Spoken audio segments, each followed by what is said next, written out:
What's up, friends? Man, we're so excited to be here. We're already having so much fun. This is Emily Iris, your hostess, and Kelly and the Compassion Creatrix here on Smut. That is Stars, Magic, and Underworld Talk. And as per Ooge, we're going to start in our Moonifesting corner. And if you didn't catch the Moonifesting episode, I encourage you to go back to from here and just learn about how we manifest with the moon, how that shit works, and this will all make even more sense and feel more applicable. But what we got going on is Sunday, September 14th. Holy September, also. Honestly. Yeah. How did we get here? I don't know. It just helps me feel better sometimes to be like, it's only Virgo season. You know? Like if the year is astrological, I'm like, we're not that far in, but like as far as the months, yeah, it feels deep. Okay.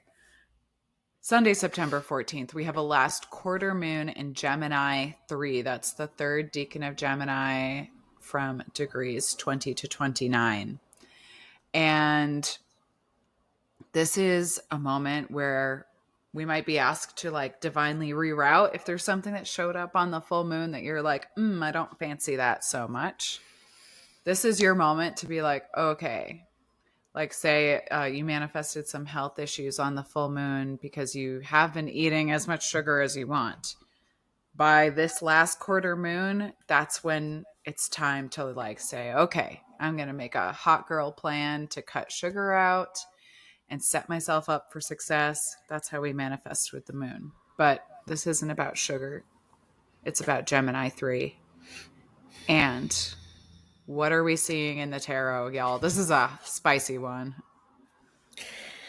We've got the Delusion card in the Voyager Tarot, the 10 of Crystals, which is a really interesting card. If you're watching the video of this, it's a really interesting card because we have all of these crystals way up close, and then we have like these sort of mirage places. Like we've got a sunset over the ocean, and we've got like this burning sun, burning star over a desert.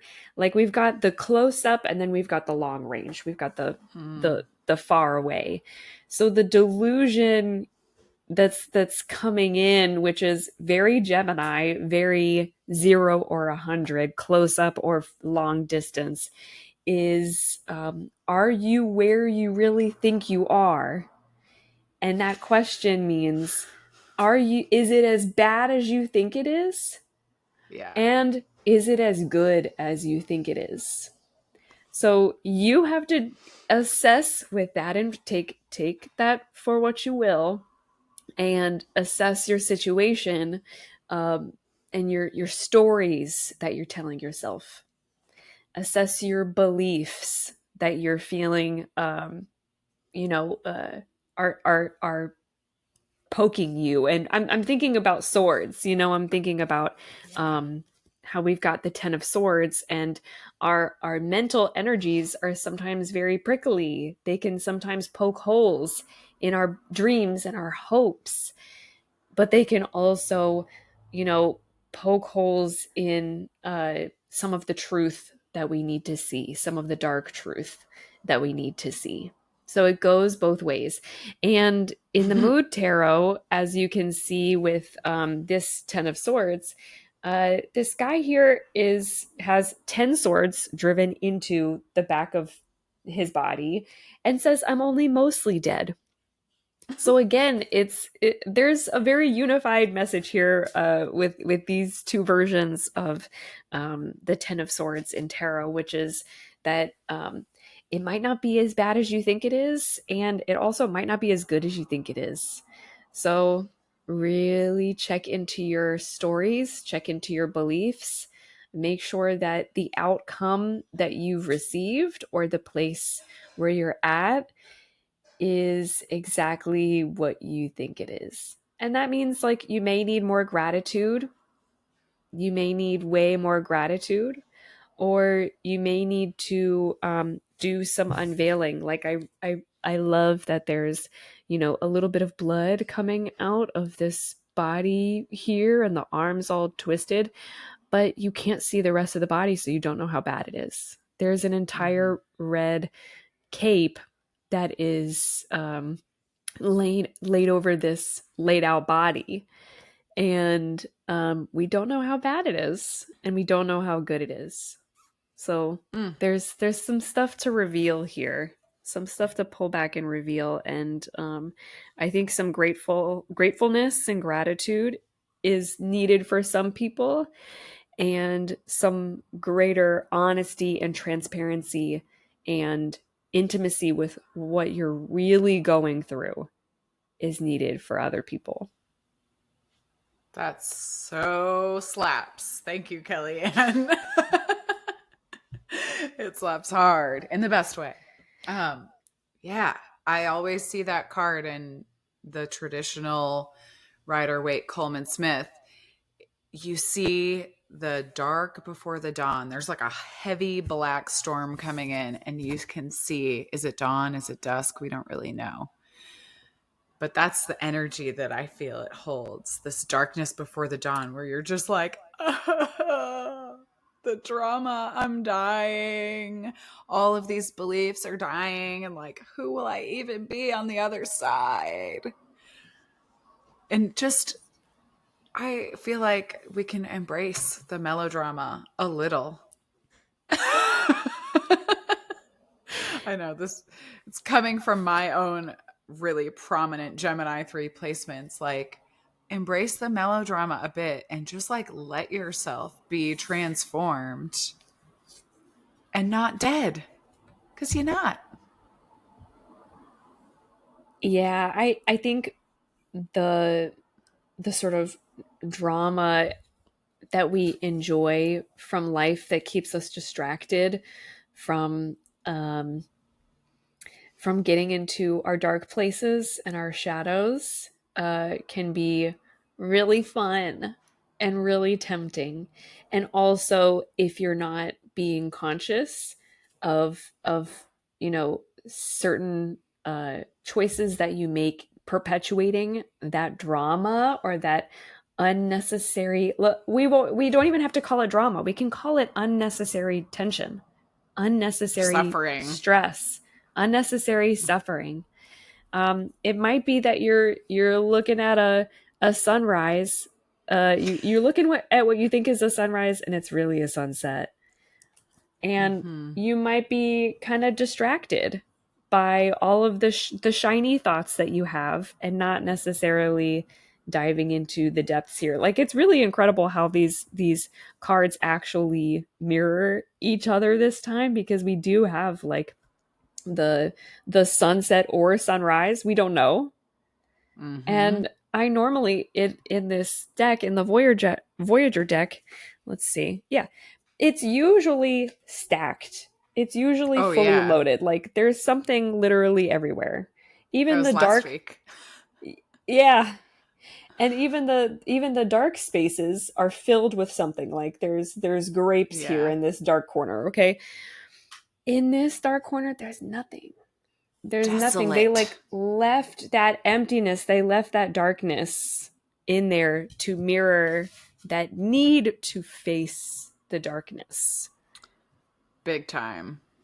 And with it in swords, like the darkness of our thoughts, of our beliefs, Oh all of the yeah. ways that we're just getting shot with the arrow and then shooting ourselves with 10 more, like unnecessary. Gemini is an air sign, and air medicine, air energy is associated with the mind and our Mhm. mental intellect. So yeah, you kind of do gotta get in there. It's time to get in there and see what the lightest aspect of you is saying, and what the darkest aspect Mhm. of you is saying, and holding them both to be true, but the neutral truth, the true is somewhere in the middle. Right. Unsatisfying to the Gemini, but true. The secret third option is always the way. I think Geminis like having secret third options. I don't think they like them Secretly. being in the middle. I Right. don't think they like I don't think they would be satisfied with them being true north, true Yeah. center. Oh yeah. I'm like just feeling so much resonance with this, especially, when you're tuning in with the cycles of the moon and when we're talking about it every week, like, and you're psychic, we're a little ahead. I feel like I'm here at this moon right now as I'm shedding all of these beliefs that I know are like cul-de-sacs, roundabouts that just sort of like waste my time. Like every time I get discouraged and I'm just like, I'm so discouraged. It's like I'm just driving around in a circle instead of just continuing to get to where I want to go and being like, I feel discouraged and I'm going to keep going. Mm. Yeah. I call it getting stuck in the washer or getting stuck in the Yeah. dryer, where it's just like you leave that one sock in there and it ends up in the next thing getting dried with those guys and getting banged around. But it's the thought that you have where you're like, I know I'm in a new situation, but I'm just going to carry this over because honestly, it's safer for me to go with the sock I know than to than to, take the sock out, find its mate and say, "I need to lay you to rest." There's a lot of like I've been getting messages. There was somebody on YouTube who was like, you need to sort of bury your dead, as in bury the dead within you.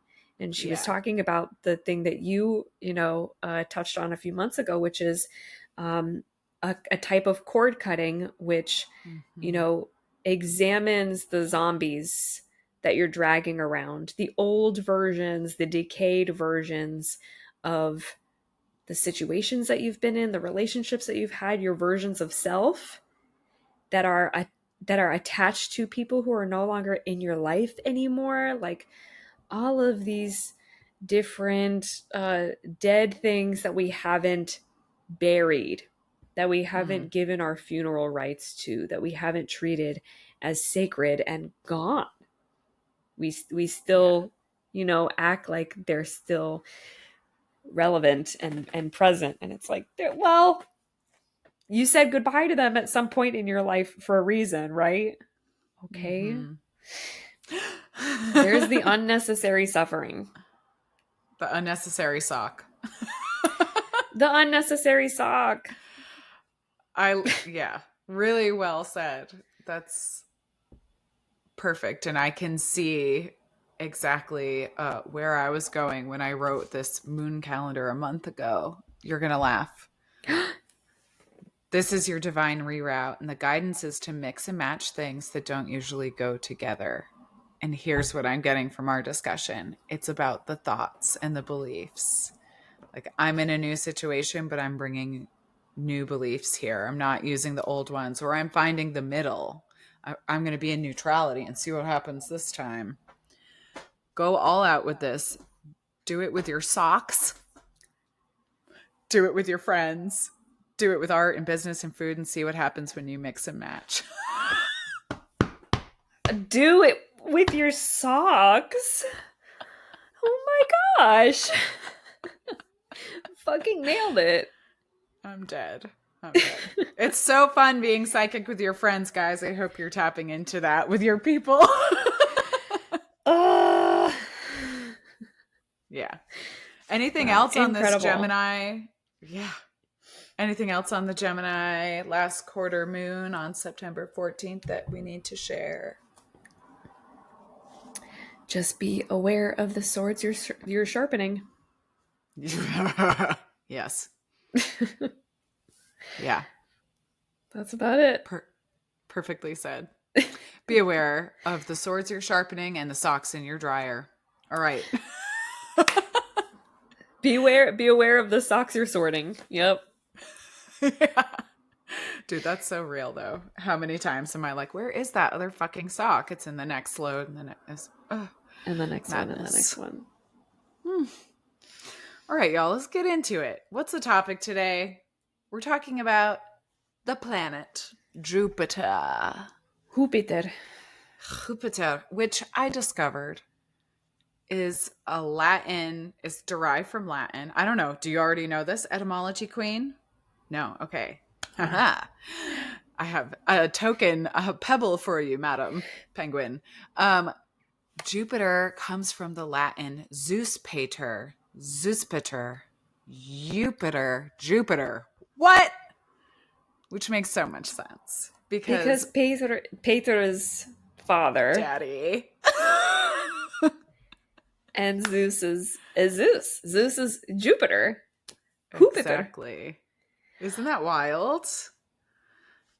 And also, That makes perfect sense. we'll just yeah, right.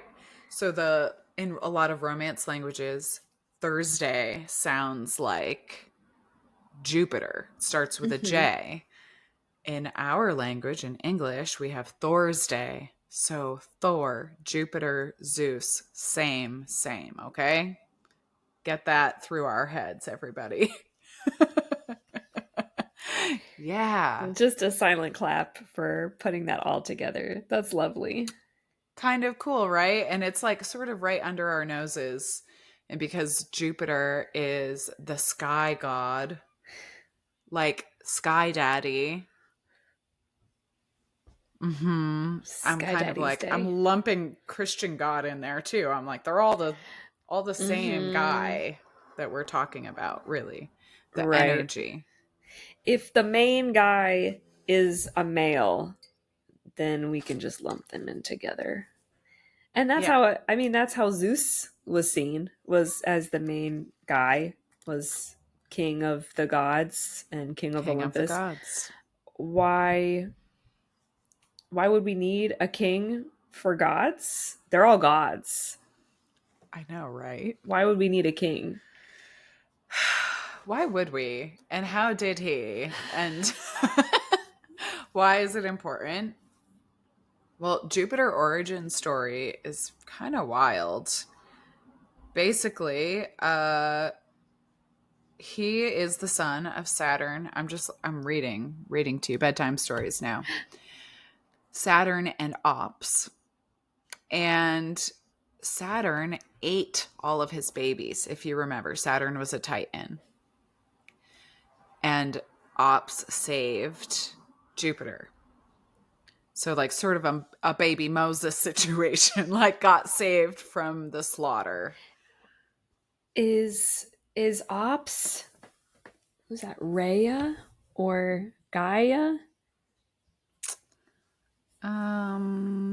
Dang, I do not know that. And it is hard to find because you search ops and I'm getting stock options. Ew. I know. And also slang for ops. You'll see if you can grab it while All right. we're tinking about it. Yeah, go ahead. I'm going to see if I can find. So Jupiter also, as we remember, Jupiter, Zeus, Thor. Jupiter is married to Juno. Zeus is married to Hera. So the queen of the gods. We also have this energy. And we've talked about their relationship before. You know, he been slutting around. She been vindictive. Yeah. And what did you discover about Mother? Well, okay. I knew this because I just finished the very first webtoon that brought me to webtoons, the very first webcomic that brought me to webtoons, which was Lore Olympus. It's the story Oh my God. of Hades and Persephone getting together. And it is exquisite. Like, she does the whole team does a really great job at like showing us the evolution of a maiden goddess. We get to see the maiden goddess Persephone. We get to see a mother goddess Hera, and then we get to see all of these titans, including Ops or Opus, which means plenty in Okay. Latin. She was a fertility goddess, and her Greek mythology equivalent is Rhea. So I know the story Nice. because I read Lore Olympus, and now I'm like, oh yeah, he ate all of his kids, but Rhea saved, the one, and he used, now I forget his name. He I don't know if this is also in mythology, but I think he used um oh, and they don't have his other name on here either for Saturn. What is his other name? Oh, Cronus. There we Cronus. go, god of time. Um, Kronos. Kronos, yeah. Uh, Cronus, I think, also consumes Rhea, who is a fertility goddess, and it's like the tradition of all of the god kings or titan kings to essentially like mate and have a love relationship with a fertility goddess, and then to consume her energy and consume her, and like remove her sort of god form and send her back into her element that she represents, um in order so that he can kill his own father. So there's like a tradition of like Cronus Yeah. had killed the sky god before that, and then Zeus came after and kill it helps to kill Cronus and all of that stuff. So Mm-hmm. yeah, Wow. it's I mean, according to Lore Olympus, that's what happens, and I wonder how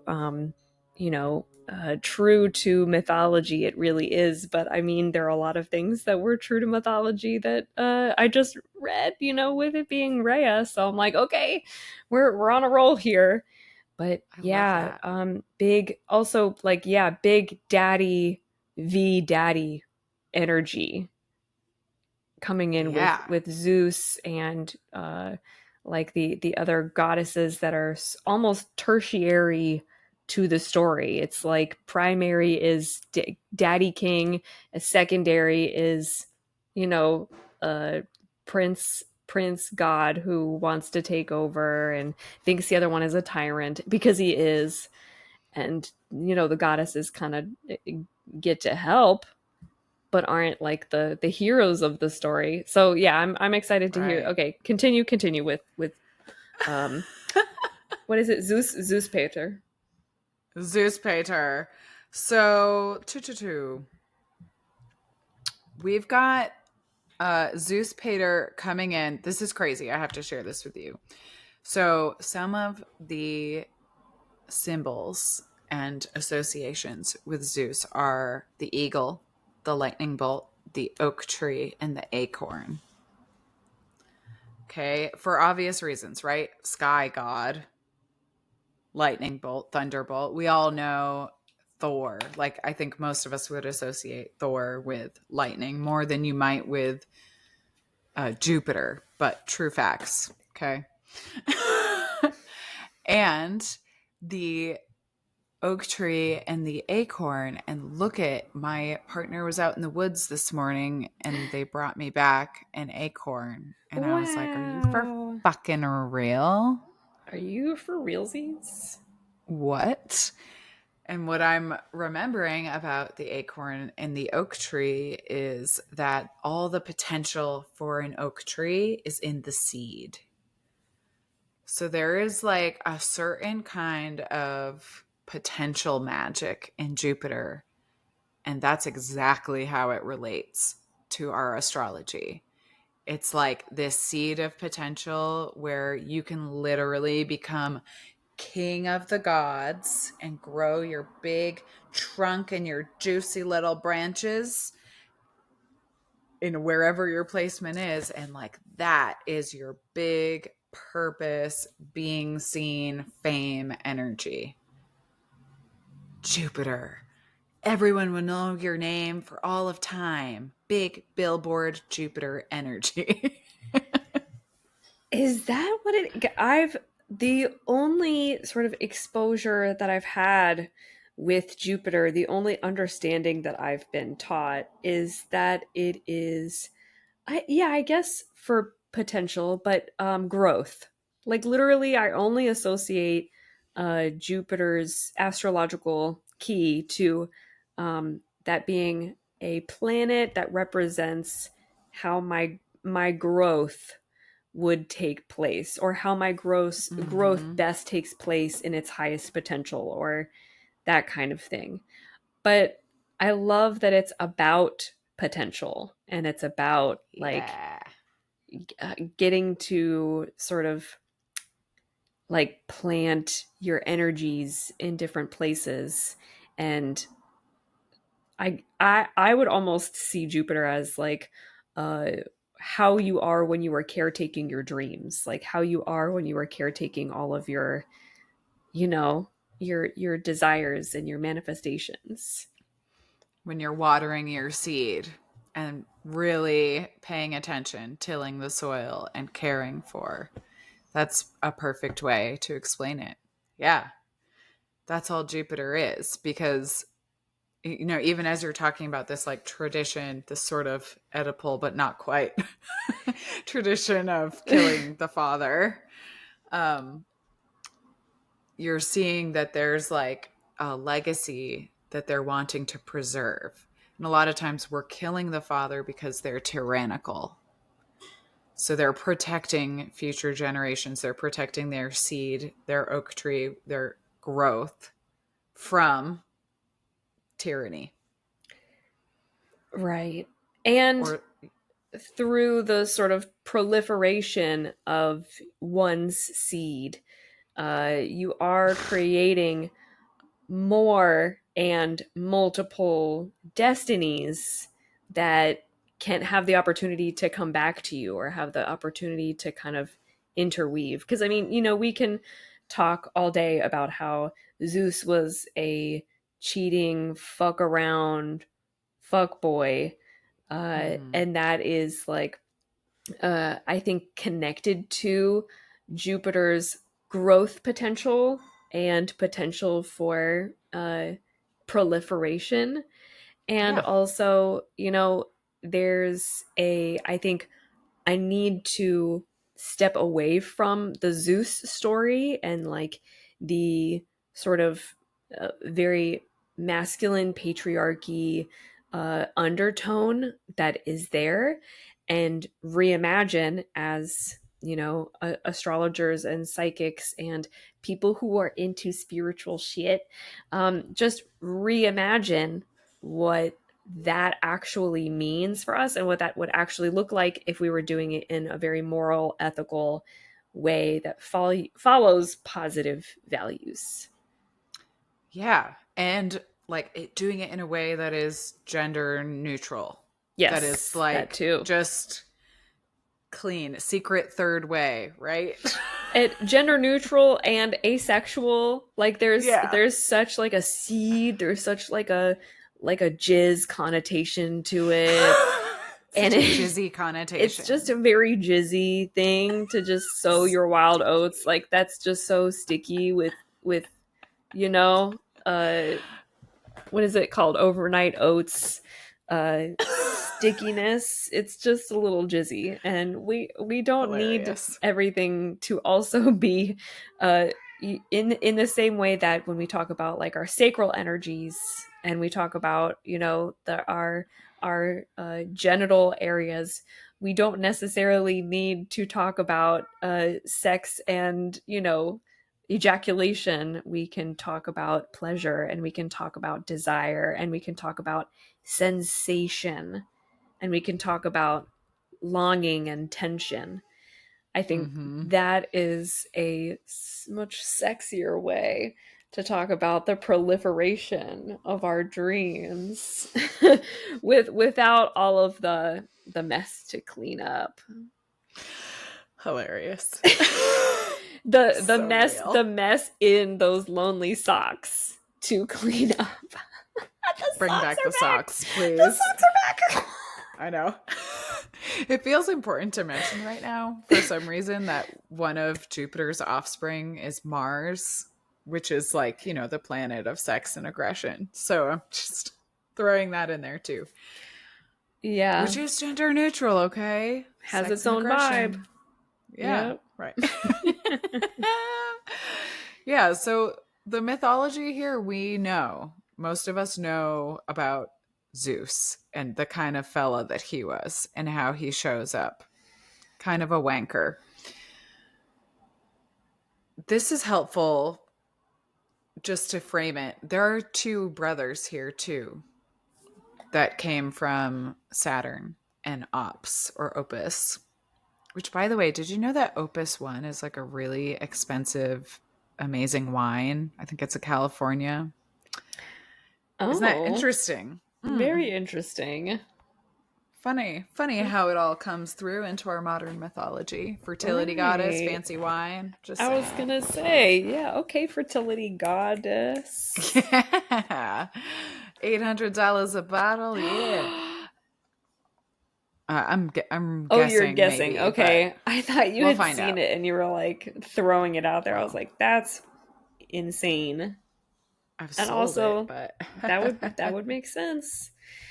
People be buying yeah. shit like that. Oh, okay. 389.99 for a $400 a bottle. 2021.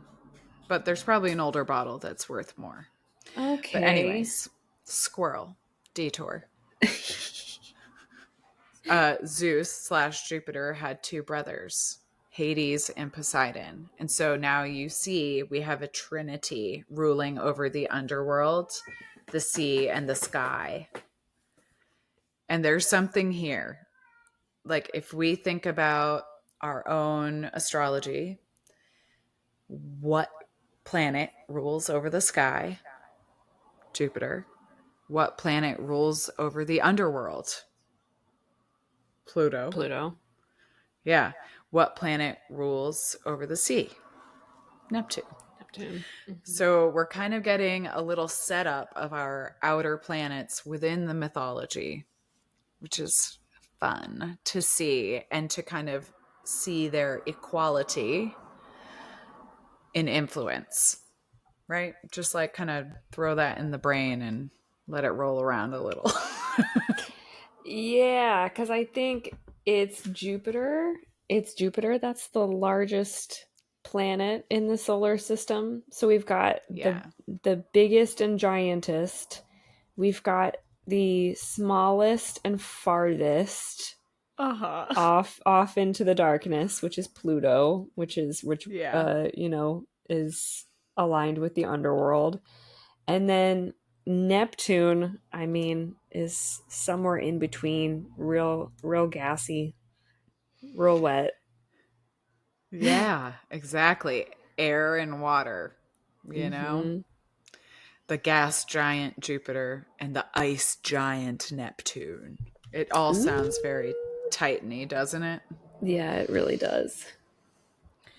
Yeah, so our air planet of Jupiter, the biggest one, is about what we can expand into. So when you look at your Jupiter sign and see what zodiac sign it's in, and then if you want to get even more detailed and look at the deacon or look at the exact constellations within it, you're going to see the blueprint of what your soul chose to expand into. And my feelings on this too are that because it's an outer planet, it's a lifelong assignment. It's going to take some time. It's big picture energy when we move to our outer planets. We've looked at all the personal planets so far, and now we're just taking that zoom out. So in Jupiter, it's like, okay, what do people, here's the question you can ask yourself: what do people love to see me expand into? How do I inspire others by expanding into? What feels the most expansive to me? Like, there's your Jupiter recipe.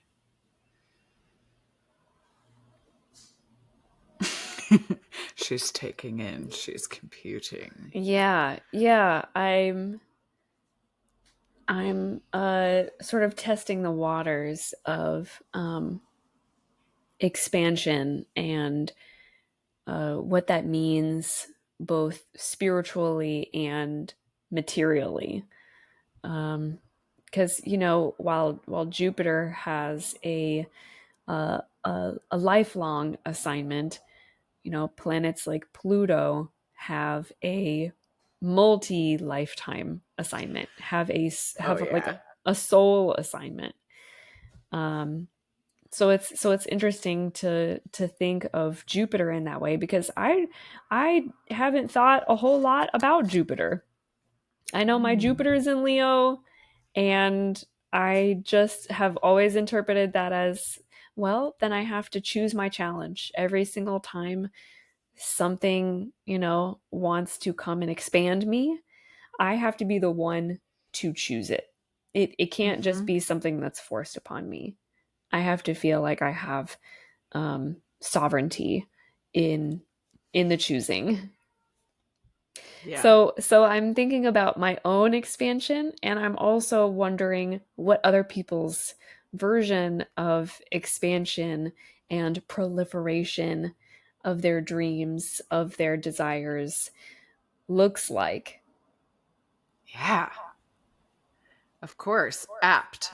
It's funny that sovereignty was on the tip of my tongue as you pulled it from the ether. I was like, oh yeah. Yeah, right Hmm. there. Yeah, and we have to talk about sovereignty with Jupiter because, it's we're talking about a king here. We're talking about a king's Exactly.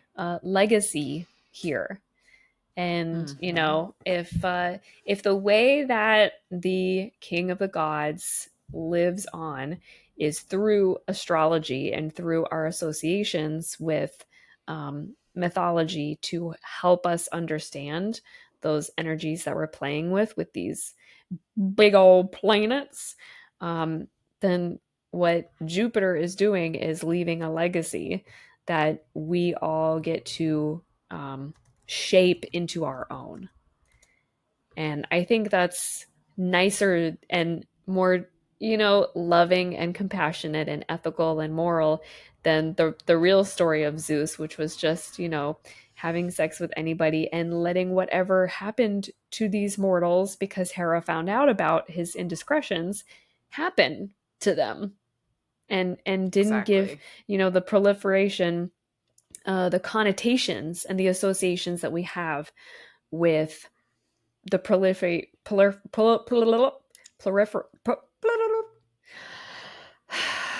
expansion of our dreams and desires out into the world, like seeding all of these Hmm. desires and dreams out there. I think the association that many of us have, unless you're a white person who grew up in wealth, um, the designs that the rest of us and the associations the rest of us have is some form of, my desires and my dreams will inevitably hurt other people, or will inevitably Mm. impede on what other people want for their lives. And if I give my dreams and desires power and I focus on their expansion, then I'm squeezing everybody else out, and nobody Oh, the else pie. matters, and I become 100% of the pie.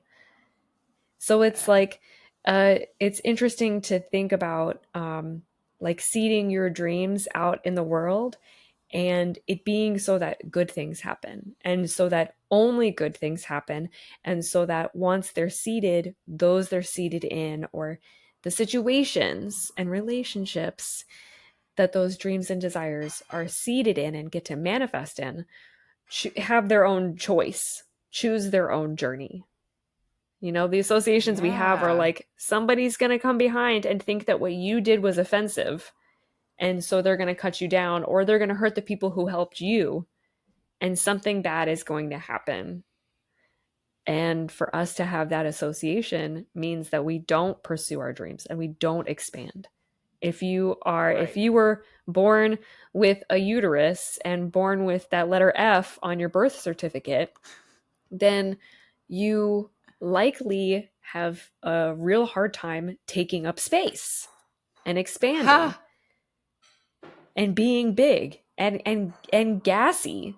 Literally ripping a fart out in public could be like one of your worst nightmares. Mm. literally speaking up in front of other people and claiming your power and leading a crowd or leading a room or leading a conversation just between you and two or the other people could be your worst nightmare because you're afraid that that expansion and that like ripple effect of you, that seedling from you, is somehow tainted or somehow not good enough or somehow wrong to somebody. Undeserving. Yeah. Yeah. Or like if it's not hitched to a man, if we think about Hera being upset about all of the seeds and not about the sower, you know, then we can come back to like, well, Hera was the goddess um of marriage. So her one big thing was that you had to be connected to a man for your life to matter, for your contributions to matter. Everything tied up in my ideas of expansion feels kind of tight and kind of cloistered, With that mythology. Yeah. And especially I with do that think mythology and the ripples into our culture and the society of like Mhm. women are inferior as well. Yeah, I'm finding like stepping back into an oak tree, right? Mm. Like the mythology of the oak and the idea of Sakari Vada, which is a Hindu principle that like the whole potential for an oak tree is in the seed. And knowing that like you plant a seed today and someone enjoys it 20, 40, 50 years from now, it's got legacy energy in a way that we don't have to connect with like cheating rapist husband and vindictive woman punishing wife, because that's the mythology we were handed, of course, to keep us in line in certain ways. And is such a great point about people raised as women are literally taught to take up less space. Like I'm sitting with my legs crossed right now for no fucking reason. Let me just man spread right now. Let me woman spread Let me because it just comes. let me just open my curtains. Let me just draw the curtains open. Love that. Wink. Yeah, all of the ways that we, as people identifying as women, don't take up as much space as we could. We get to alchemize this, like with the oak tree, with the lightning bolt. We don't have to turn into some like psycho sky daddy that needs to kill their dad and go around having lots of babies. Right. Non-consensual babies. Non-consensual babies. Yeah. Yeah, And consent. Always consent. that also doesn't mean that because you're embodying the oak tree spirit and you're embodying the eagle spirit that like you have to be the oak tree that somebody else enjoys 7 generations from now. Like you can enjoy your life now. You can also sit under other people's oak trees and enjoy your life now while you are sowing your own. You can be Yeah. the eagle who is soaring up in the sky, but you don't always have to be that eagle eye observer who's like waiting and waiting and waiting for the right moment. You have to feed yourself. You have to feed Yeah. yourself now. You have to enjoy your life now. You have to consider that your expansion is ongoing and not something that happens after you die or that happens later in your life when you are more valuable. You have to consider your expansion now and every day. Yeah. Woo. Okay, I have a fun question for you. What does it feel Quest like away. in your quest? I love a side quest. What does it feel like in your body and in your experience when you know that you are expanding into your purpose and you're like, you're expanding? Mm. Yeah. Oh, I just felt mine. That was If you're listening, I encourage you to like feel into your body right now and just imagine something that you're doing right now that's like stretching you. That's your expansion into your purpose. What does it feel like when you're there at the edge of being stretched thin like a really nice pizza crust? Like a really nice pizza crust. Oh my God, you made me so hungry just now. Wow. Solar plexus activated for sure. Cool. I my my expansion, I feel it almost as wings unfolding from my back. And it's like I have a tattoo on my on the back. There it is.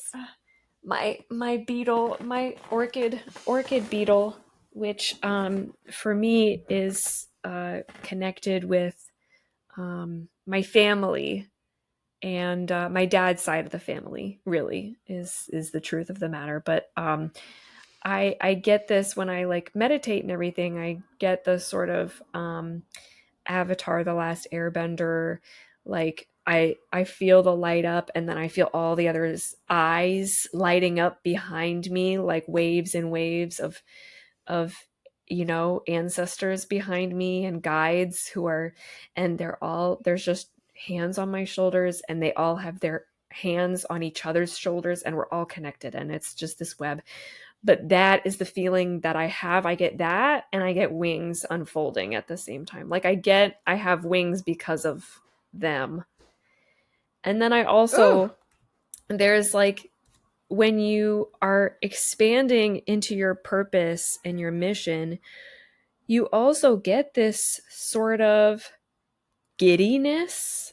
Or I do. I get a giddiness, Yes. and I get like a in my chest. I get this sort of like heart bursting energy where I just feel like my chest is gonna explode if I don't do like 12 things at once. Oh my God, yes. And it's like I want to be expanding in all directions, and I want to just fill the containers that I see in my mind immediately. Like I just want to be like the big water balloon that gets thrown at all these containers, and I just want to splash into them and fill them. Does that make sense? Hot. Yes. It's not jizzy, but It's not jizzy. It's not wet hot American summer. But but it is, the most Piscean way that I can I guess communicate this. And Mhm. my Mercury is at Pisces, so it makes a lot of sense for me.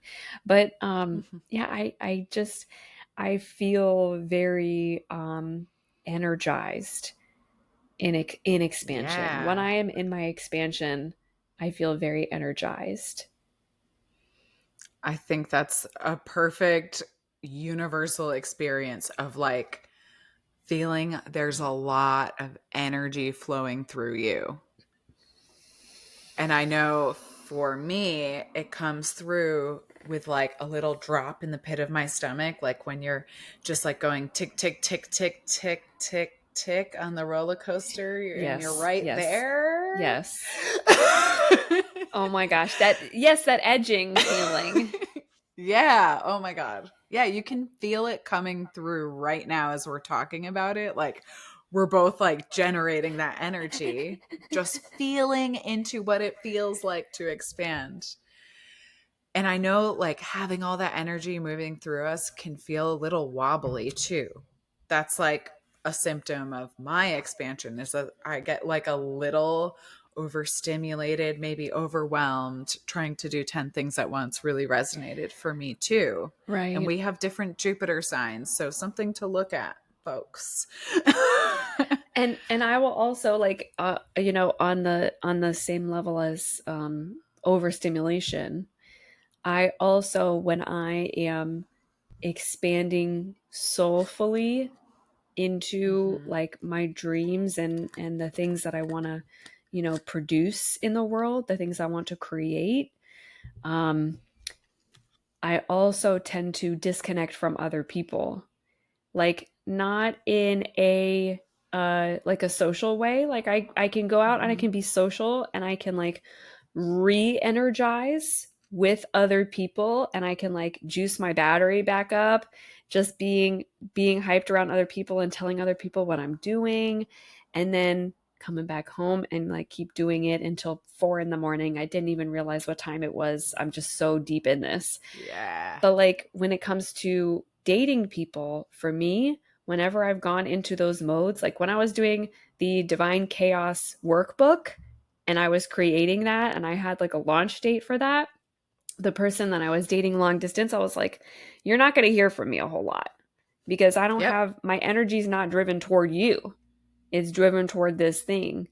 And please don't text me a whole lot because I don't want it. It feels icky to me for anybody to need something from me while I'm creating this. It's Yeah. literally like you're pregnant, you're going through like a birth process and you're like, "Don't rub my belly. Don't, just let me and push this through because that's what I need. I need to concentrate on this very important to me task. So Yeah. The it's push. yeah, overstimulating. Totally. Yeah. The Highly face is stimulating. amazing.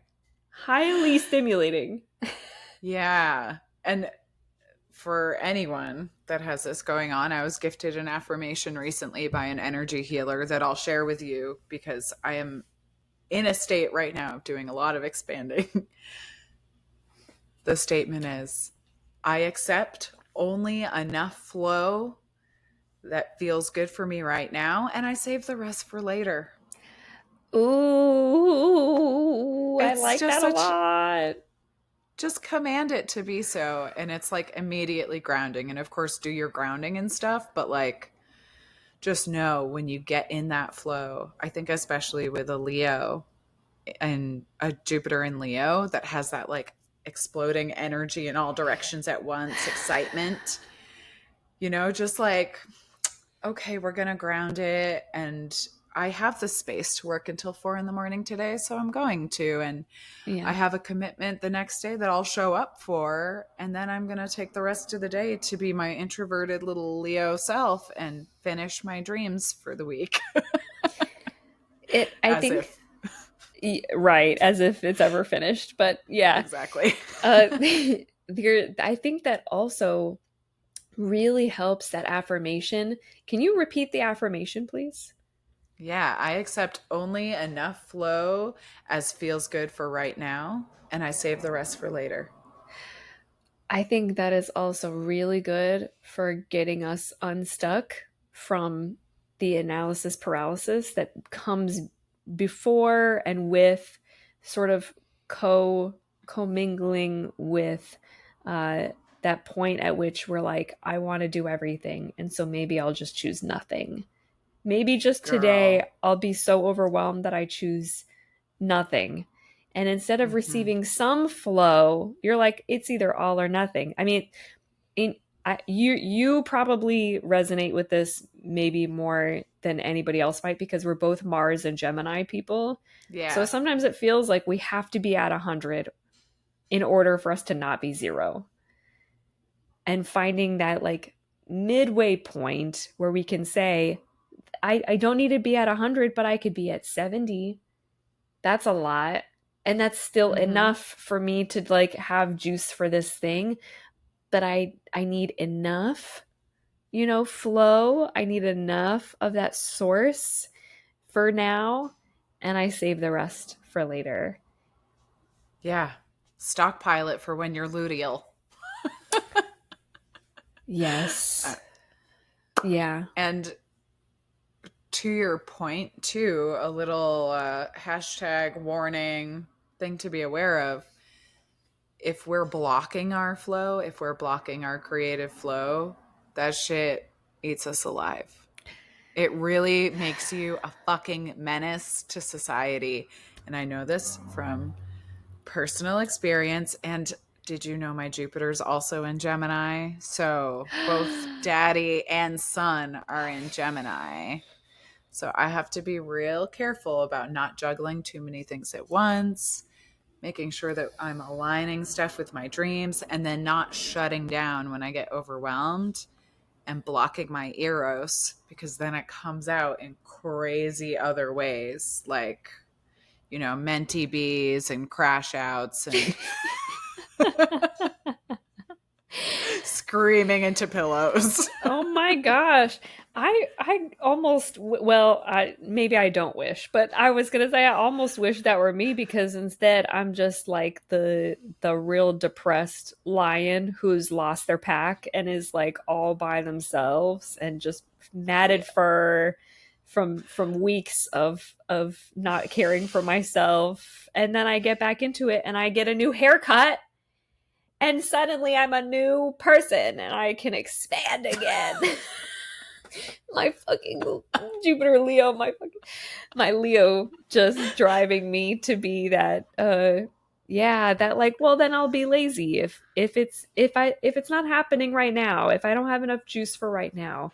But that's also I think that's why astrology is so helpful to know and to understand for yourself, because have I have a negative association with lazy just from my family of origin, and it feels very much like I'm like lazy is bad, but lazy is to lion as nap is to human. Like Girl. literally just rest is fine. And if there's no hunting to be done and I'm not hungry, then why should I need to go out there and work harder or look for, seek something out that isn't aligned with my energy?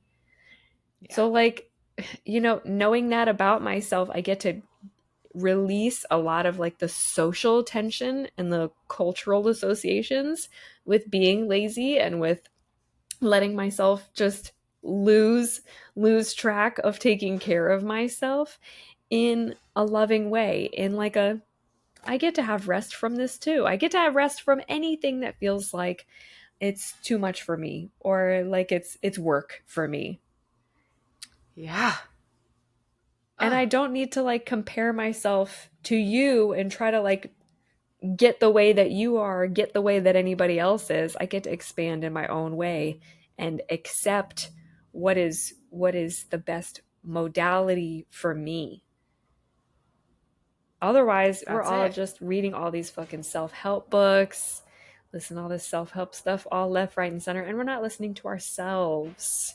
Well, that's the Astrology. real self-help. Yeah, astrology is that like that self language, that coding that can help us to have conversations with our souls and our bodies and our cells, our cellular bodies. Yeah. And I love that we ended up here today, just specifically feeling into what it feels like when I'm in my purpose and when I'm like running from my Jupiter purpose. This is it's the sauce, really. And I'm thinking it would be fun to go through the 12 and just like name real quick, like, here's how it might feel for a Pisces to be in it Ooh. and to be out of it. What do you Okay, think? cool. Should we go on a journey? Yeah, and this I would say, if you're listening and you have your own feelings about this, please let us know. Please, tell us in the comments what resonates, what doesn't. Find out what your Jupiter is, and let us know if we're nailing it or if you have your own spin on it. You have your own take. Yeah, for science. For science, for Yeah, voyeurism. We just want to see what other people are doing. it is that too. I'm not gonna lie. Mars and Gemini, I have a lot of tastes. Okay. I'm going to work backwards because we never do that. And as a Pisces sun, once in a while, it's nice to just like come first. So if your Jupiter is in Pisces, Put the Pisces first. yeah. Yeah. So Jupiter in Pisces, I'm feeling like when you're in your purpose, you're tapped into other dimensions. You're tapped into like the beyond. You see through the veil, super mystical, abstract, intuitive, magical. And when you're not tapped in, when you're holding on to your acorns and hoarding them, you're dissociated. This is the drugs, alcohol, video games, TV, sci-fi. Like I just can't be part of this world. I'm just going to like I'll be enjoying other worlds over here. I'm not going to show you the way. Yeah, I also think of Pisces as like a keeper of wisdom, and if you are expanding in Pisces, then you are seeking wisdom, whether it Mm-hmm. is, a hard truth that you are having to, sort of uncover, um or you're just, going into the mystical and you're seeking wisdom from the beyond. But if you are out of it, then you are probably like, ain't nobody gonna tell me shit. I'm just going to pursue. And again, like if you're out of the mysticism and you're dissociating from that, then you might just be like suit and tying it, like Oh my God, yeah. being real corporate and getting into like, I'm chasing money as opposed to I'm chasing wisdom. Yes, I can see that. Like just deep in the matrix, like dissociated into the matrix. So I Yeah. can feel there being Jupiter Pisces people out there who present as corporate baddies and have that sense of wisdom, like people come to them for advice and stuff, just know to do that, Yeah. but Yeah. they're not actually pursuing their own expanded version of wisdom. They're only pursuing like that sort of status quo type of wisdom, that like Joe Rogan type shit. Yeah. Safe and Right. mainstream. Yeah. One thing a Yes. Pisces is not is mainstream. We'll be upstream, we'll be downstream, but we'll never be mainstream. Never. Find me in the tide pool. You can't take us alive. We'll drown you with us. Literally. Honestly. Sick. That sick energy that's just like, I'm at the end anyways. If I'm going down, you're going down too. That Oh that my God. anglerfish, finding its way to the sunlight. So iconic. We love her. We We love love her. her. We stand. Girlhood. Girlhood. This is girlhood. Me Dead. coming out of my bleed phase. Dead. I know. Okay. All right. Let's look at Okay. Aquarius. So Aquarius, Oh, we're when going they're fully in backwards. yeah, Ooh. upstream. I just had the sensation of like being on a like the pirate ship ride at a fair, and Yeah, yeah, being yeah. all the way at one end where you're seeing people literally on top of you, and then you start rolling backward, and I was like, oh, we're going backward. Oh shit. That's so much fun. Yes, we are. Okay, let's go. Come on, Aquarius. I love it. Oh, so Smack. excited. I'm too excited. Aquarius, no such thing. Aquarius is our innovator, right? Our like sexy mad scientist that is, introverted and kind of in their own world, but that's good for them. That means they're in their purpose. They're tinkering, and sometimes they're tinkering with the mysteries of the universe and metaphysics, and sometimes it's like literally technology. And I think of Aquarius as like the disruptors when we had that era of tech disruptors. Like in the beginning, Airbnb was a disruptor to the hotel industry. Now it's a disruptor to real estate and housing, but in less of a positive way. It's a weird example, but that's where I went. Hey, that showed Jupiter Aquarius in its highest aspect and in its shadow aspect. Mm-hmm.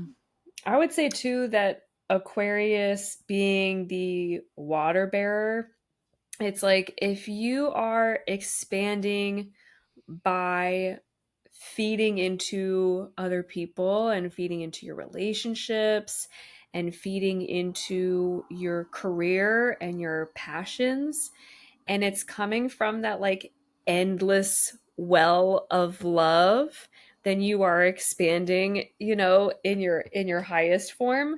And if you are doing it from a place where you think that you're expanding, you think you're proliferating because you're giving so much, but it's not from that endless well of love. It's from insecurity and from this feeling of like, I don't belong here. I'm an alien here. I have to keep convincing people over and over and over again that I deserve love because that's how it works on this planet.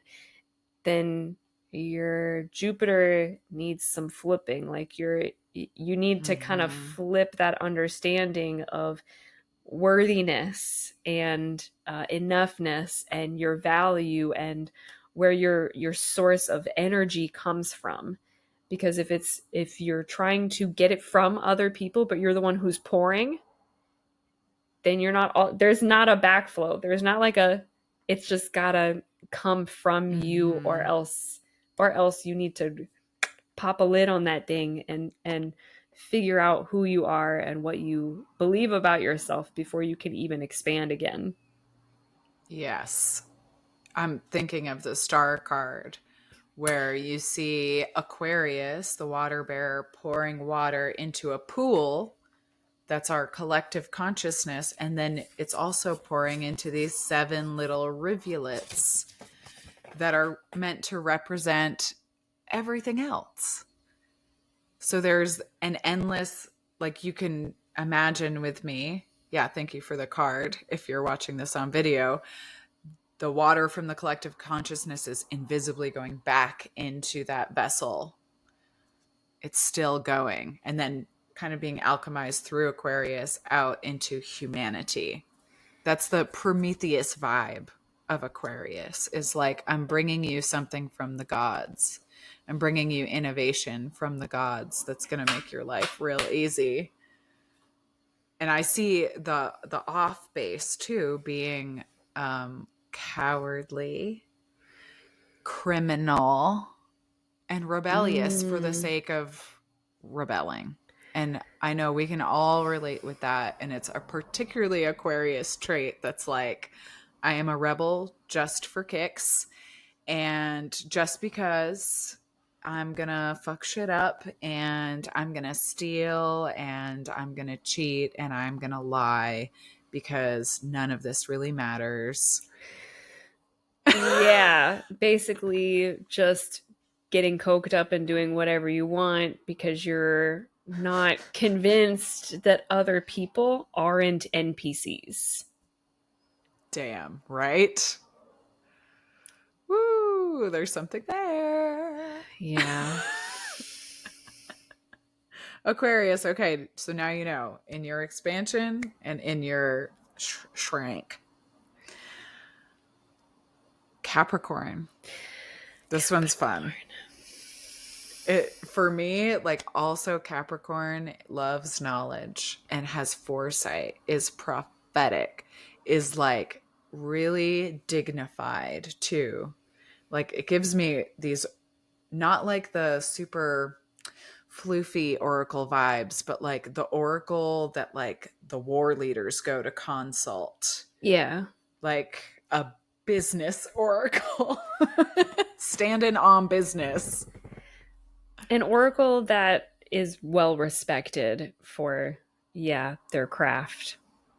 Mm-hmm. And Yeah. in their detriment, if you're shrinking from this calling into your purpose as a prophet, then you're going to see the Capricorn show up as like smog, just hoarding all of these visions, hoarding resources, being really afraid of giving anything up. There's a big scarcity vibe here. And I also think of the goat just running up the mountain and down and being like, oh, that wasn't my mountain. And then like another mountain. Oh, maybe this is my destination. Nope, nope, not my journey. This is just, oops, another side quest, but like can't stop running for long enough to Yeah. just like focus in on your vision. Yeah. To be able to like get the knowledge that you climbed that mountain for. Like you're Right. climbing a mountain so you can find that cave of wonder and knowledge, but you go too fast or you get distracted and you think, I've gone high enough. I'm just going to try the next one because it can't be all the way up there. And then you kind of just, yeah, cut corn. I can see Capricorn in their expansion in Jupiter, like cutting corners or over categorizing things uh, in their quest for enough information to know where to plant their seeds best. So That again. yeah. So I can see that old gem just getting in Hmm. the way. And in their higher aspect, I can see them being really jazzed to try again, being really jazzed Yeah. to just try again and try again and try again, because that's Capricorn's like like destiny essentially is to just keep going at it over and over again and getting a little better or seeing something a little differently each time and getting to learn a lot that way. I think of Capricorn Yeah. as the sign of experiential wisdom. So it's Mm. not necessarily just like ancestral wisdom that Pisces gets, but it's like a I've been there before and I've done it 1,000 times type of wisdom that Capricorn has. And the obsession with like wanting to put a label on each experience and separate them can be a hindrance. But if you like put them all together and you go, this is my amalgamation of experiences, instead of, well, that was what I tried for that, and that's what I tried for that, and you just bring it all together and you go, it all matters all the time, it all matters all the time, then I think people with their Jupiter in Capricorn are going to be able to better acquaint themselves with opportunities for planting those seeds and putting their dreams and desires in the right places where they're really going to be fertile ground.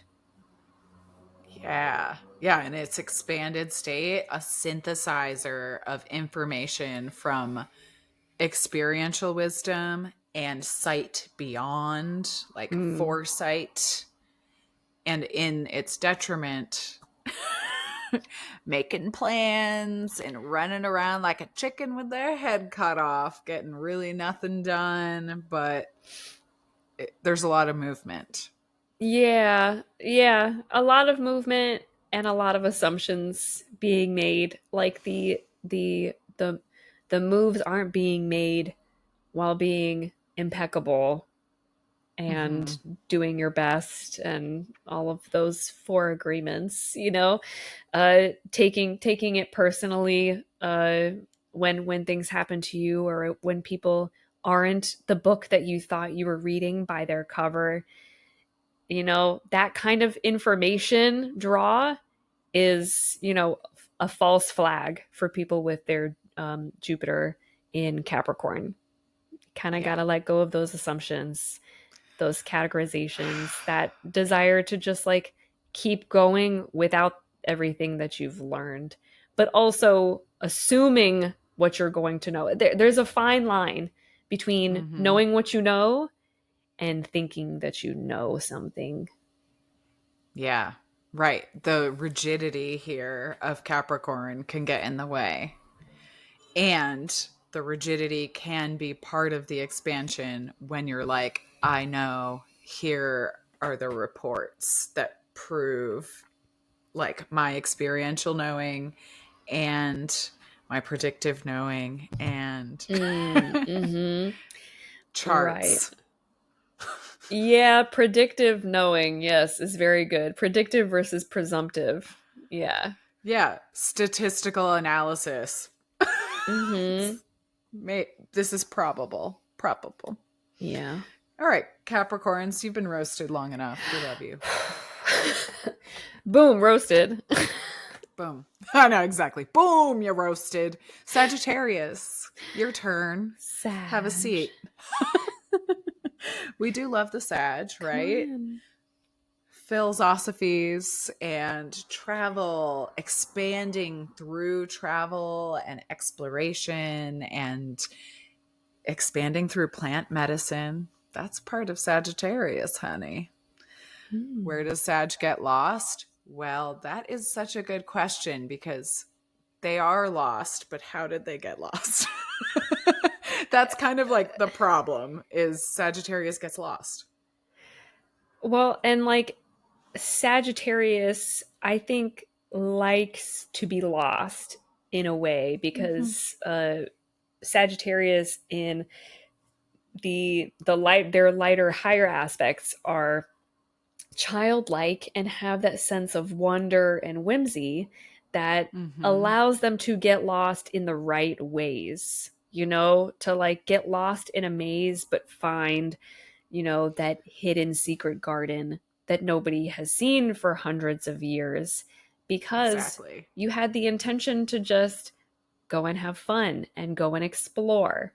So as long as Sagittarius Jupiter Sagittarians sisses are, exploring and expanding into their world through that childlike sense of wonder and through that like nature induced whimsy and flow and intuition, then Sagittarius is going to be able to um, like expand and seed in very healing ways and Mm-hmm. very I want to say like connective ways in ways that can help other people connect with their own expansion and their own like zest for life. I think Yeah. Sagittarius just brings a certain zest for life that I don't see in any of the other signs. I And know. I think Sag just like really truly needs to embrace that. Because if you're not, then your expansion is probably going to look a lot like contraction and you're going to feel trapped. I think Sagittarius Jupiter people are probably like rats stuck in a cage or rats stuck in a trap when they think that they can't be silly or they think that they can't be exploratory or they think they can't be inquisitive. There needs to be Mm-hmm. some sense of being able to be wrong and ask questions that Sagittarius needs in order to expand, in order to keep expanding and growing. That if they don't get that, they just start to feel like they were put in timeout and they get very tantrumy and sad. Yeah. It's like really, I'm getting like you lose your mind a little bit, like an animal in a zoo. Like Mm, they're just, when like you see like pacing a the cage. cheetah, exactly, this like restless, pissy, and depressed energy that like can contract into further problems, like biting the zookeeper or Right. Acting out. Act out, Yep, darlings. pulling out your own hair, obsessive tendencies. I think that is Mm-hmm. a big thing for Sagittarius, developing obsessive compulsions toward Mm-hmm. yourself because you want to be, out there sort of like picking at the world, and instead you pick at your own body or you pick at your own brain or surroundings. Yeah. Yes. Yeah. There Sagittarius holds like the energy of a criminal mind too. That's like, something's happened in your psychology where like you're feeling trapped, you feel not able to expand, and it creates a loop, a pattern, a rut in your brain that then the cheetah just paces and paces and paces. And you really like with that fire energy, with mutable fire energy, you have to let Sagittarius expand and play. You just got to open the top of the rat cage and get out there. Yeah, like if you are belittling your own dreams as a Jupiter Sag person and you just think like that's not grown Mm-hmm. up enough for me or that's not adult enough, I'm X years old, I should be over this by now, or I should be wanting something else for my life, I should be further by now, then yeah, you're gonna end up as somebody who is closer to inflicting violence on yourself and others than Mm-hmm. if you believe that what you're allowed to expand into is whatever you want, whatever your Yeah. heart truly wants, not what other people want for you. I think Sagittarius, because there's that sort of almost naivety, almost innocence, almost immaturity of mind because of that childlikeness, there is this sense of like people being able to influence and manipulate you as well as convince you of whatever their world is and get you on board very quickly and very easily. Yep. Yeah. So pay attention to that, y'all. Yeah. Sagittarius, you're a trailblazer. You're meant to go where others have not gone and leave breadcrumbs. You're not a follower. You're a pioneer. Yeah. So if other In the best people sense. tell you, yes. So if other people tell you that you can't or you shouldn't for their sake or for your sake, go out into the world and do the thing that you really want to be doing, then you need to put your sound blocking, headphones on, and you need to just start strolling and dancing in the direction that you actually want to go in. Yeah. La la la, motherfuckers. Tra la la, Ro- bye. Bye forever. See you never. roasted. All right, Scorpio, you're next. Let's go, Scorpio. So it's funny that the eagle keeps coming up today as a symbol of Jupiter because the eagle is also an archetype of Scorpio. So I was like seeing the detriment as we're talking about this, where Scorpio is, oh my God, magical, mysterious, magnetic, so powerful, like a dark mirror, and can get totally stuck in strategy, planning, getting perspective. And that's kind of the eagle energy that's just like, I'm up here, I'm just seeing the layout of the land, but I'm never going to actually land. Right. It's the eagle and the scorpion's problem. It's like waiting to strike. And Yes. if you wait too long, then you miss out. And also if you are I think Jupiter Scorpios as well. I was just looking at my partner's chart to see if he's a Sag or a Scorpio in Jupiter. He's a Scorpio in Jupiter. So we're Cool. talking about this man right here as well. But I think it's kind of like if you are also a Scorpio in Jupiter and you hitch your wagon to other people's expansion, then you're always going to be what Julia Cameron in the artist Way calls a shadow artist. You know, Damn. Scorpios are water signs and they need creativity. They need to flex that creativity. And often, if your expansion involves pursuing different opportunities that allow you to be creative, but instead, what you choose to do is support other people, or you end up um, kind of finding reasons to pursue security over Uh-huh. creativity, then you end up feeling depressed and in that sort of like inky black dark cavernous, hole where it's just like, it's that inky dark waters where you're just under the surface sitting still and you're like, it's other people's time and it's not my time yet. it Mm. that sort of lack of expansion and withdrawal can be a form of protection, can be a form of like re-energizing, especially for people who have other Scorpio placements.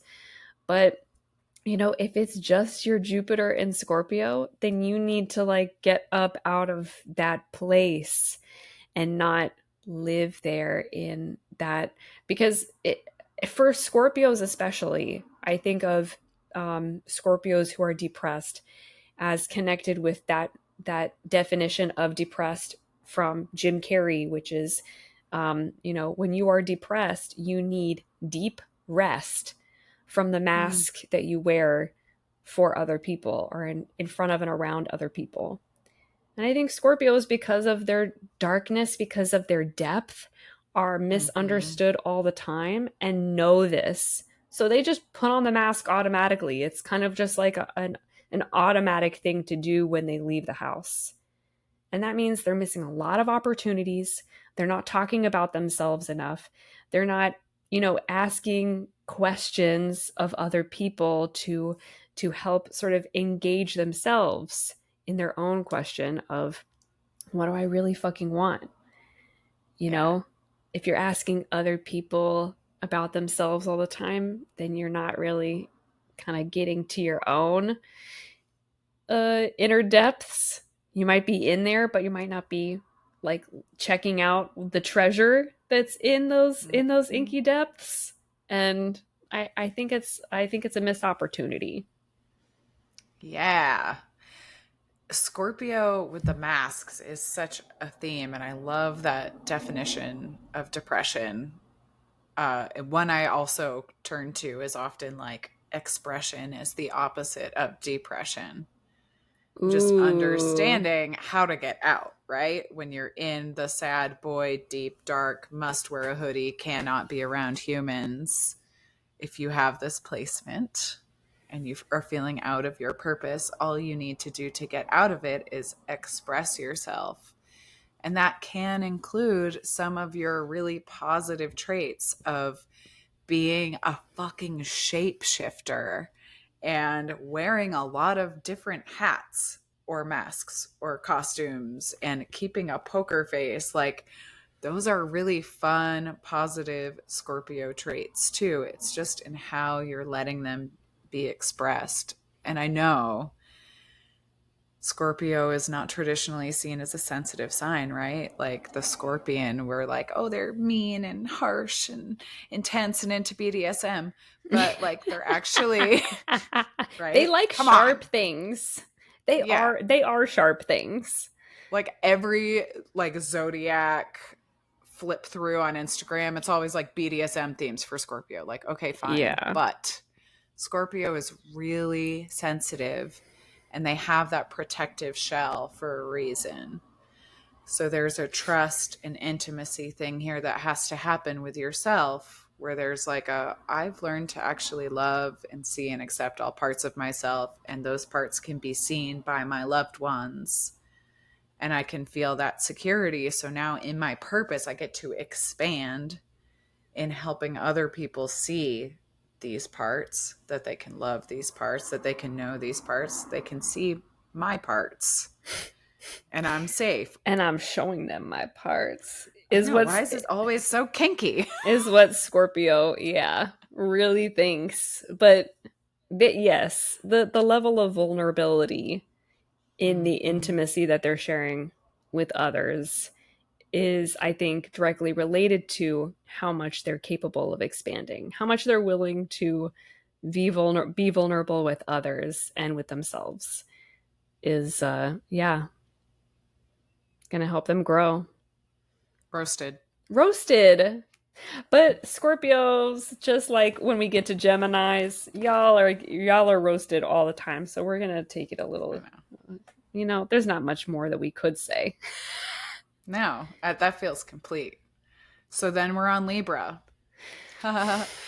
In the expansion, Libra is like white light, like so light worker, beautiful, harmonious, angelic, balanced energy, serene, just it like just gives me like high priestess vibes.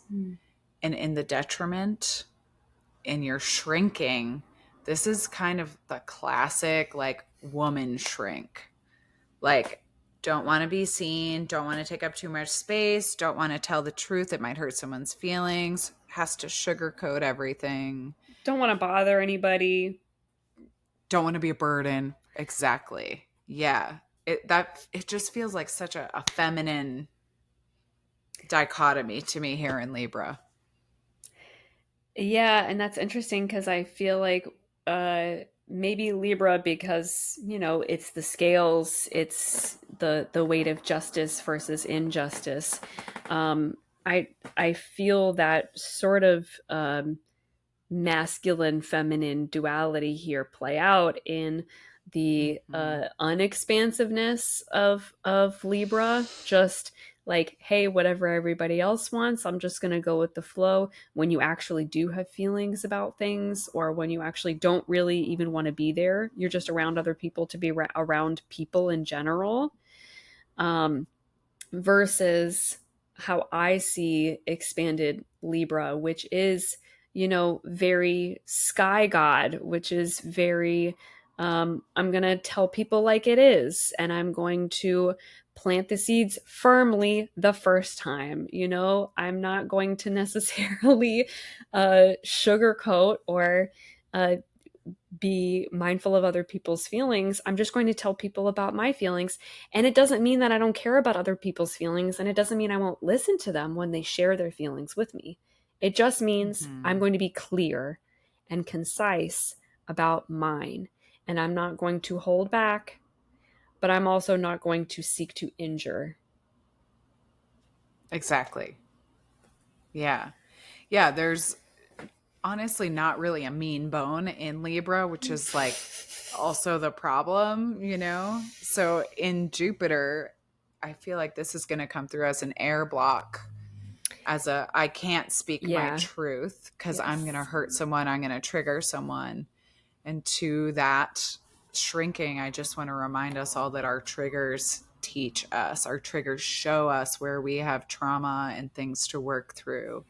So your truth, Jupiter in Libra, is so important for us to hear because you get it in a way that a lot of us don't. You see like the big cosmic balance of everything. Share it, hurt people's feelings, not intentionally. And, we have to learn to be easy on Yeah. ourselves with that too. Yeah, be okay with hurting people's feelings, because some people seek to have their feelings hurt, first of all. And Kinky. you can't help that. And the other thing is, when you share what you're really going through, then you can form the connections that you're actually seeking with people. So on one end, you're hanging out with people you don't actually like, they have really bad habits, and you take on their habits because you're trying to be a part of their crew, and you hide so many parts of yourself because you just want to fit in. You just want to be loved. You just want to be experiencing love. I feel like Libra just wants to Love. be experiencing that love frequency and that love vibration all the time. It's all love. is Libra. In their expansion, they are hurting people's feelings and loving them through it. They are being honest about what they want and what they don't want. They are turning down invitations.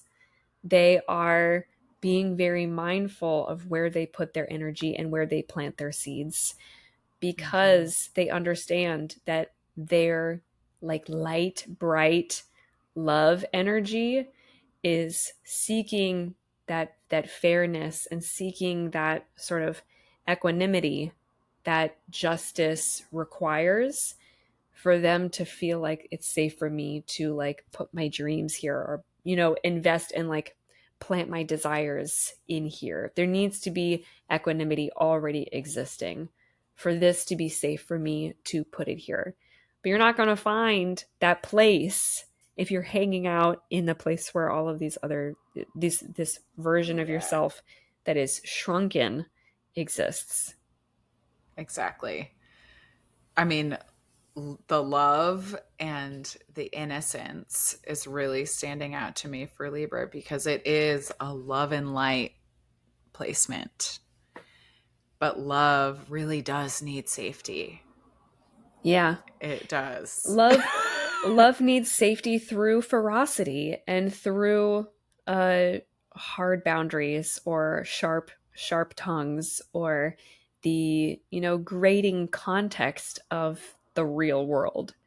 We do need to express, and we do need to protect love through our own sharp means. And I think Libra has the capacity for that, and doesn't always wield it. Maybe sometimes you think you are, but it's actually passive aggression.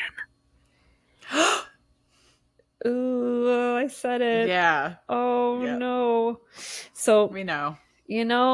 Libra Jupiter peoples, listen to what's coming out of your mouth. Pay attention to how people respond to it, because the way that you say things isn't always going to be right, but what you mean, if it's pure, you're gonna get there. You're gonna find your way there. People will find their way to you. And the truth does kind of work like a sword too. And just know that when you're wielding truth and fairness and equanimity, it can cut sometimes, and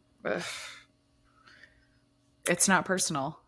Yeah, Back to the 4 agreements. I was going to say sometimes an execution needs to take place in order for the townspeople to feel well again. So, yeah. Justice. Roasted. Loved.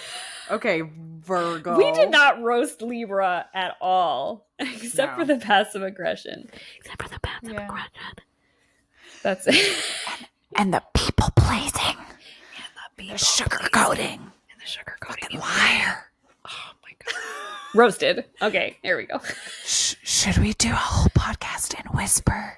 We could do a whole podcast in whisper. The ASMR experience. the full breathing experience. Yeah. This is for you, Virgo. We're just going to calm it down, because we know that when you're in your shrunken Jupiter state, your nervous system is a hot mess. Honey, you're living on your nerves. You get stressed. Yeah. So in your yay, in your yum, in your expansion, Virgo is a maker, man. They are busy hands, getting things done, creating. It's like so fertile and abundant, and like harvest energy. You're just pumping out your magic.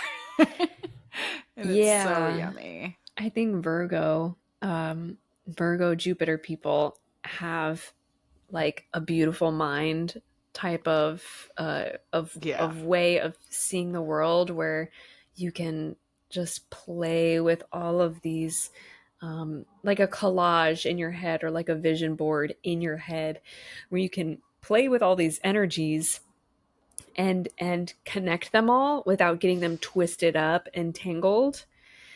And in your, most expansiveness, you are connecting these ideas with people, so you're not doing everything yourself, and you're getting to be a part of this fun.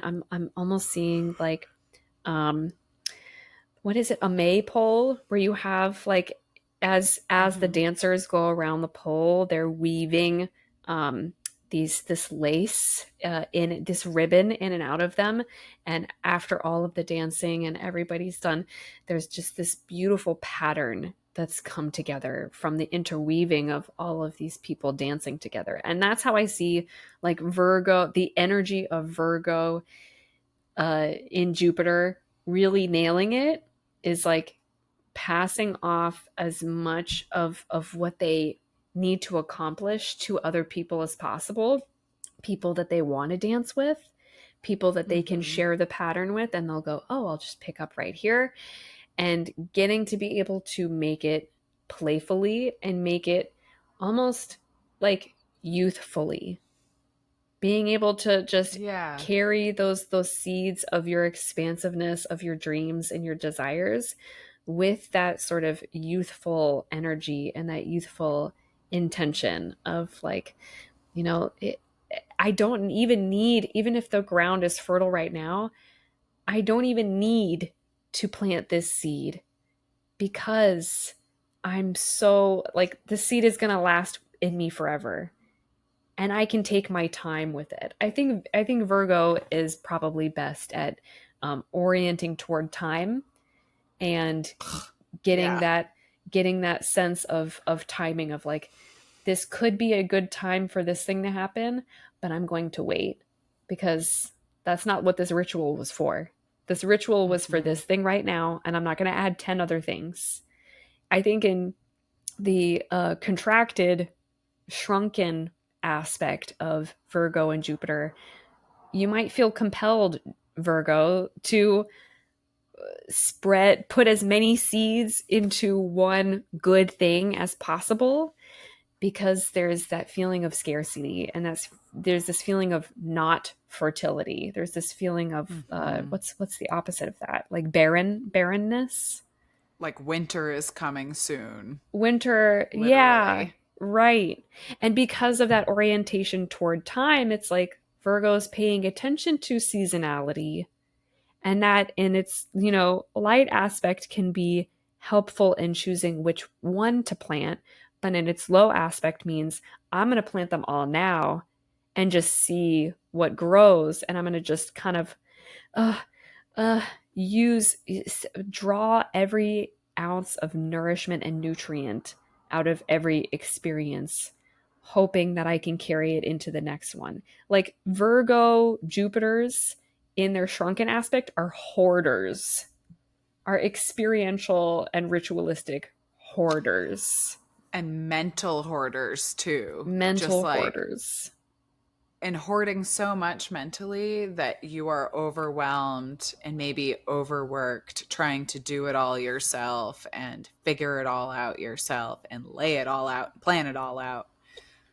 The imagery of like delegating with the maypole, like, hey, we're all in the same swirl, Yeah. but like there's a bunch of ribbons and I'm not an octopus, god damn it. Like Virgo has to learn that.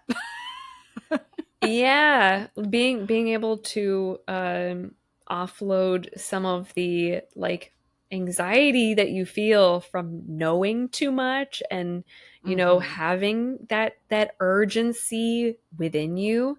I think it's really hard to carry by yourself, and Virgo has a tendency to carry by themselves, which, you know Mm-hmm. it makes us hoarders, and it also makes, Virgos paranoid.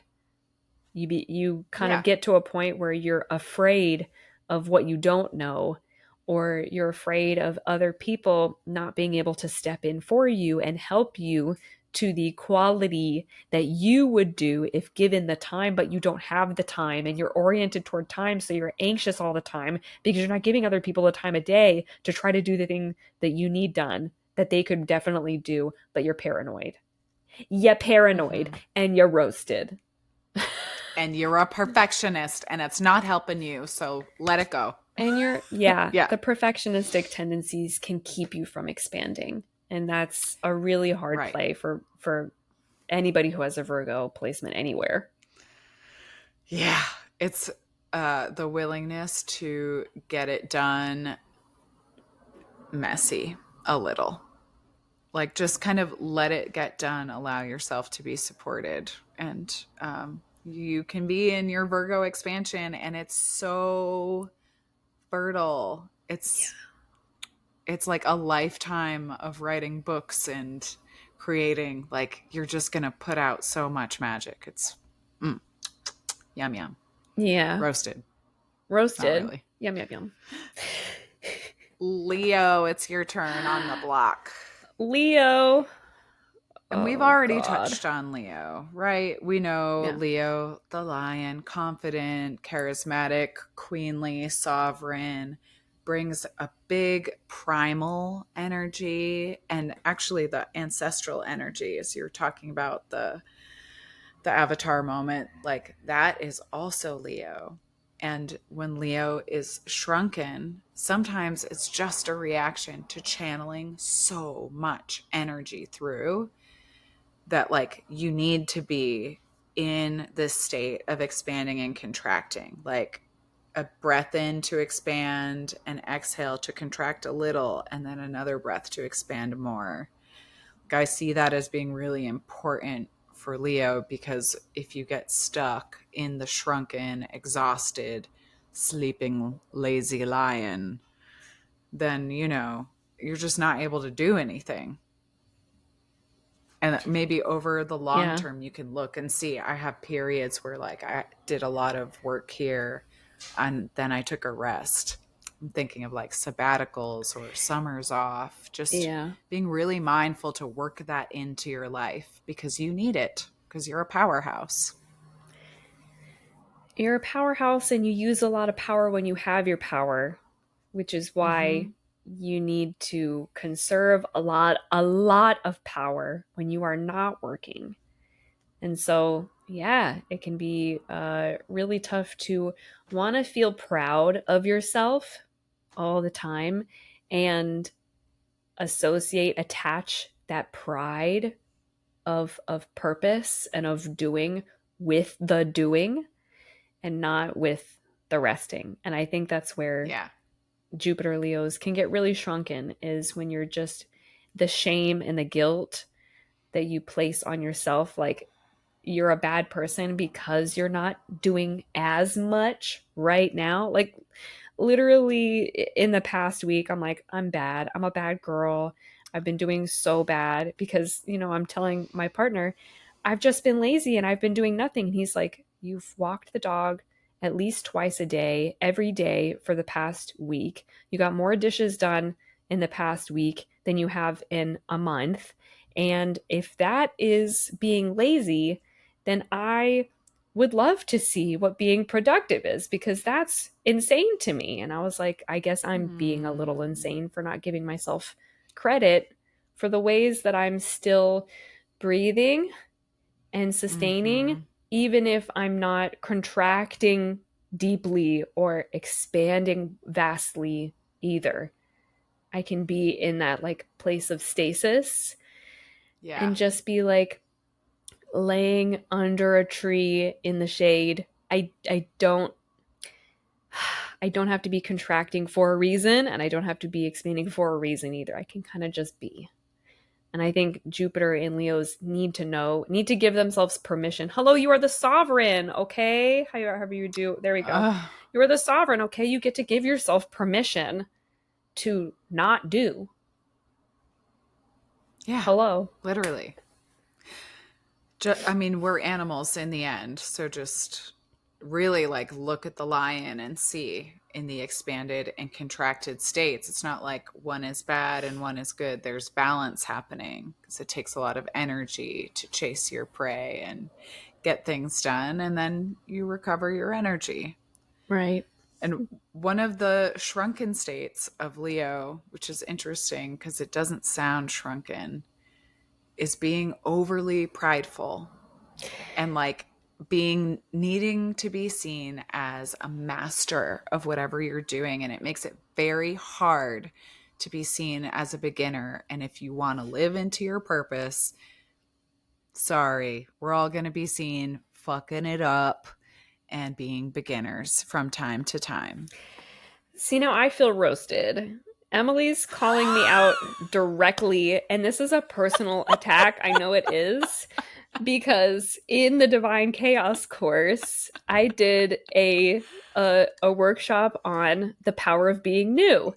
And it was because I had noticed within myself this pridefulness in wanting to be seen doing things well and doing things right, instead of being seen making mistakes because I'm new to something and I'm not giving myself the benefit of the doubt. So I know that was Yes. personal, Emily, and you didn't have to bring this onto the podcast at all, but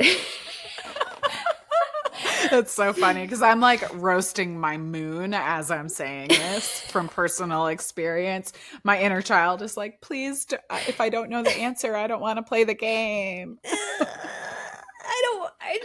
please don't look at me, please. Don't look at me while I'm Yeah. being new. Don't look at me while I'm being lazy. Don't look at me while I'm in any state of being that doesn't bring me pride, that doesn't make me proud to be seen and be in representation of myself. I think that's like the hardest thing for anybody with a Leo placement anywhere is you thinking about your reputation and what other people think of you before you think about what's right for you.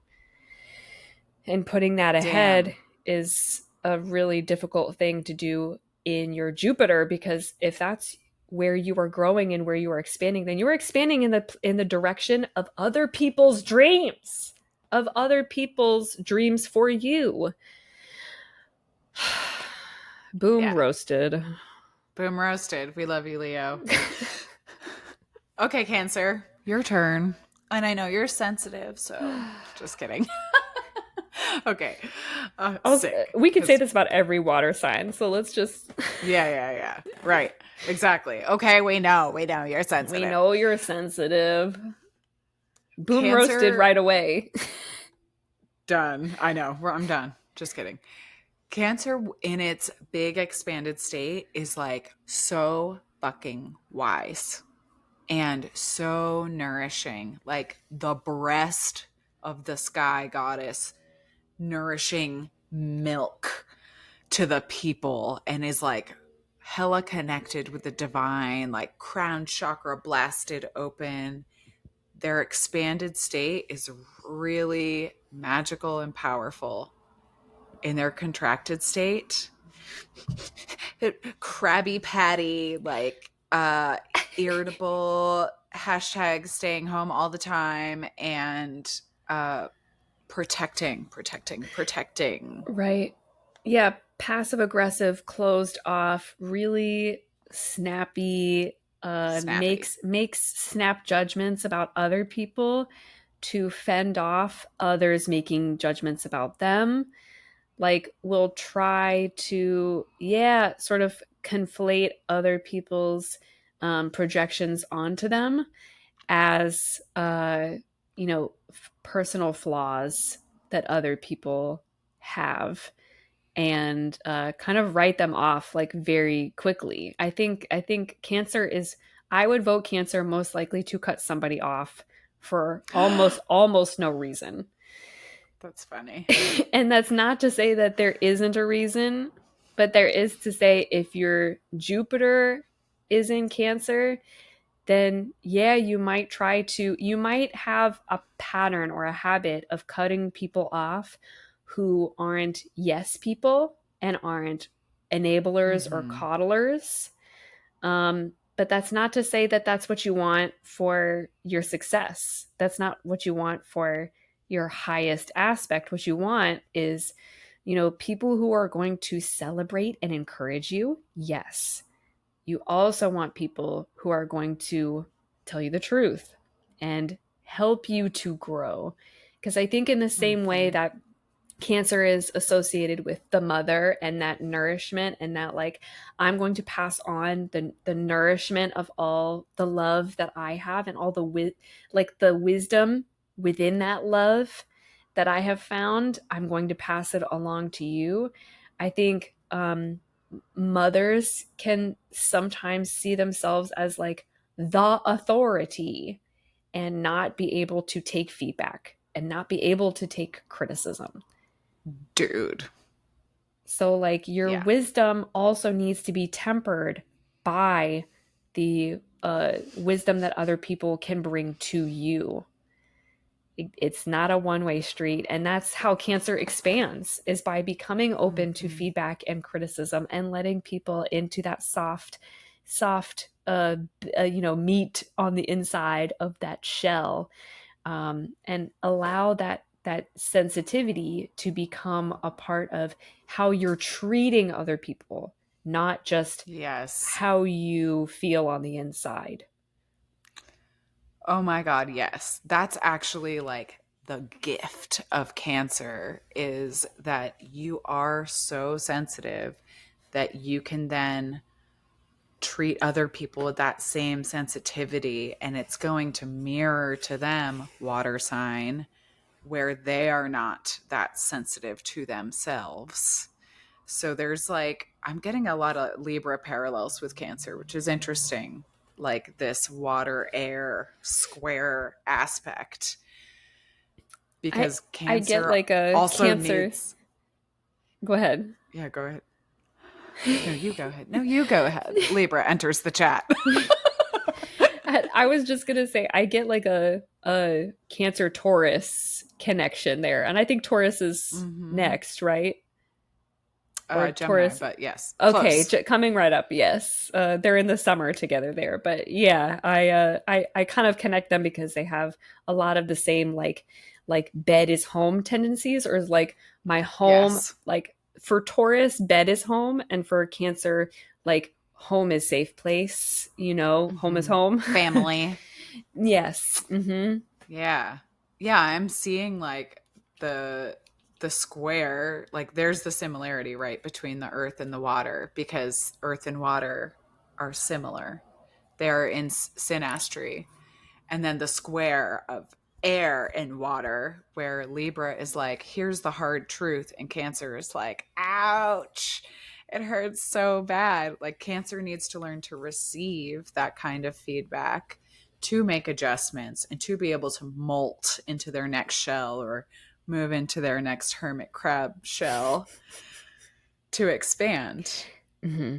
But there's just that deep sensitivity that can be hard to receive. It can be hard to receive from a space where you do feel so soft and vulnerable, and uh, there's maybe even an energy of like not knowing the self that well. So the critical Yeah. feedback goes in, and it goes so deep. Yeah, I think what Cancer people may find, especially if your Jupiter is in Cancer, is that you want to be able to say that you know people well, and yet there's sort of like a skimming of information to be sensitive about, that I think we can do as people. And this is not just like a Cancer thing, this is like an everybody thing. It's like, if you Yeah. want to develop a connection with somebody really quickly, then you want to get to know them on as superficial a level as possible, and then you over identify with some of those things so that you can like create camaraderie really quickly. And I think that Yeah. is, while it's like a natural like human thing to want to do, to like build connection, I think that's probably the most detrimental for Cancer, because Cancer needs the authenticity, that seal of authenticity on their Mm-hmm. sensitivity, or else the way them being sensitive to other people and trying to expand and propagate their seed that they're meant to bring into this world, the way that their sensitivity is fertilized in others can be, in a sense, that like people don't know themselves well enough, and they don't want to hear your sensitivity toward them. They think it's pity. They think you're disrespecting them. They think that you're reaching.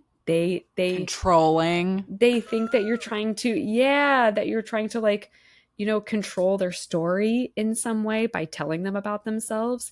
And for Cancer, for your expansiveness to open other people up first, that is where you're going to find your most fertile ground, is in being that nurturing person and developing that sensitivity over time with people, and a sensitivity of touch and connection and, um, you know, gentle approach, so that you Mhm. are not reproached when you try to notice something, and you try to like with like the Libra thing, like you try to be honest Mhm. with somebody about something, and you can do it as softly and gently as Libras can't, but it's going to hit them harder because you're bringing so much emotion to it.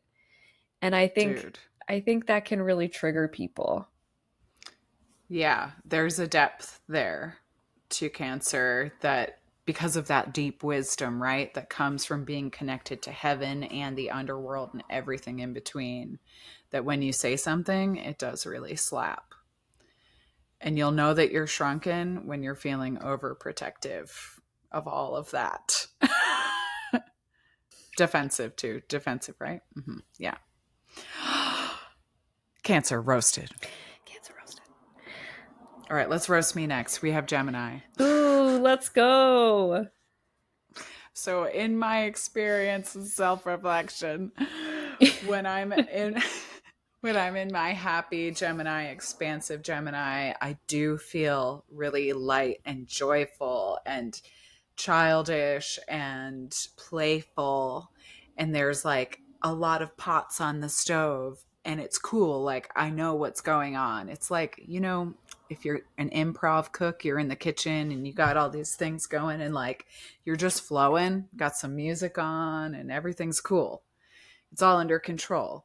Versus, oops, I am contracted because I flew too close to the sun and I got in too deep to whatever I was doing, and I have too much going on. I'm overstimulated. Now I'm shut down. And there's also a problem here with boredom. Mm. Geminis get bored easy, and Mm-hmm. then you become a menace to society. So when you are not in your purpose, when you're shrinking away from your purpose, I'll say it for me, like I know I just become a menace to the people around me. I become just like fucking difficult because I'm moody, because I'm not doing what I really want to do.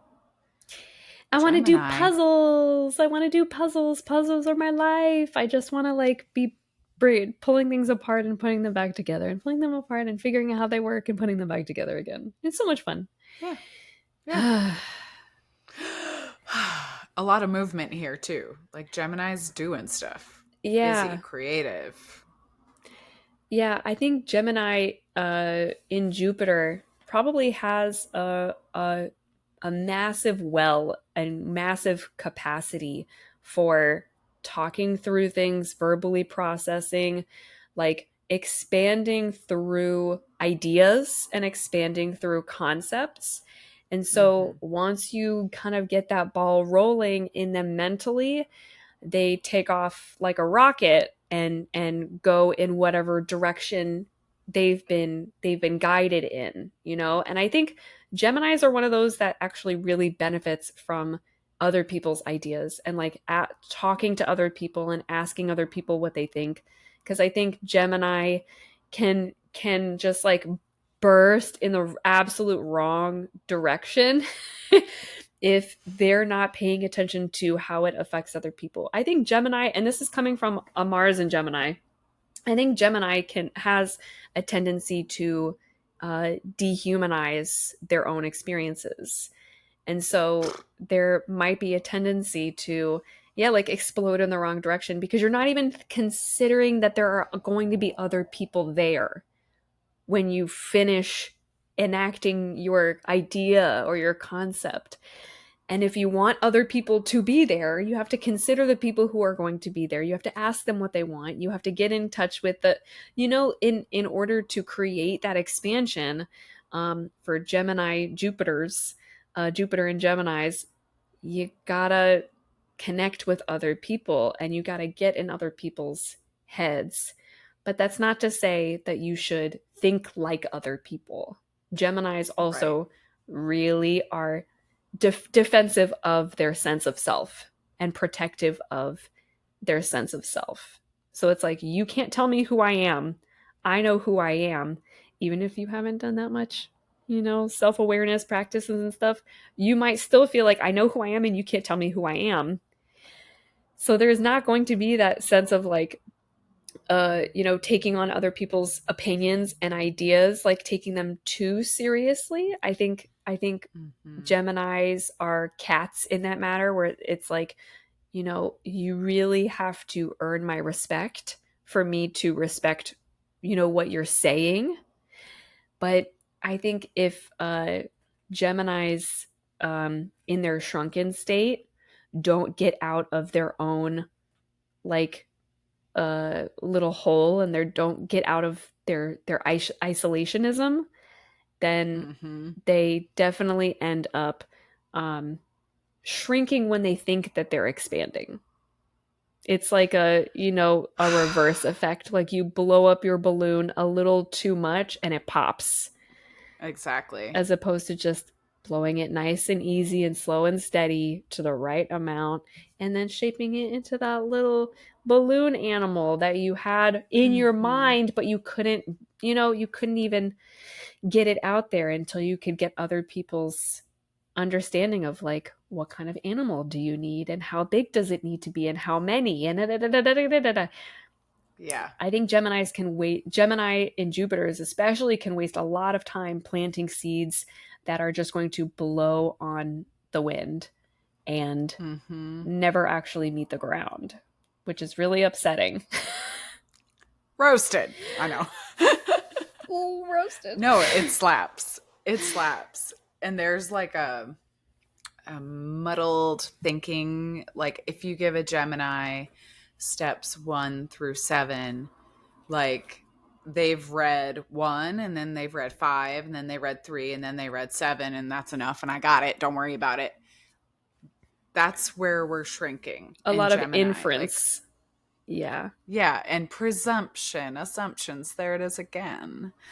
So as you're talking about like tuning in with your community, tuning in with what people are reflecting to you and what you're learning about other people, how to serve and step into your purpose and talk about it, and using people, or, consensually using people as sounding boards.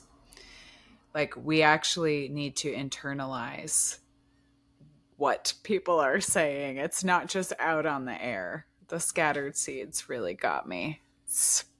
Woof, woof. Gemini. And there is a lot of mental activity here, Big you know? sigh. Yeah. Yeah. I think, for uh Geminis and Jupiter to have the greatest success, they need to learn how to slow down and Literally. take things one step at a time. Yeah. And read the directions, man. You know, Yeah. if you're one of those people. Read slow down long enough that you can read the majority of the directions, okay? If you can meet us Yeah. halfway. Just, But yeah, also being able to, yeah, make choices that feel like they are yours and also they've been vetted. yeah. Yeah. Right. Having support from others doesn't mean it's not your idea anymore. Gemini, Jupiter and Gemini, you've been roasted. Roasted. Okay, Taurus, your turn. You're going to hate this. Just kidding. But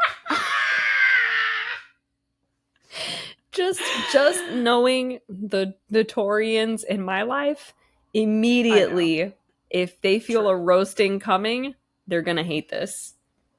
Yeah, they're out. They just had to go to the back to the snack bar or the bar. I'm not here for this. But it's okay. You're I'm not right. going to hurt They're you. gonna get up and walk away and go get a yeah, and go get a snack during this part. I'm That's fine. dissociating with food now. Yes. What? Okay.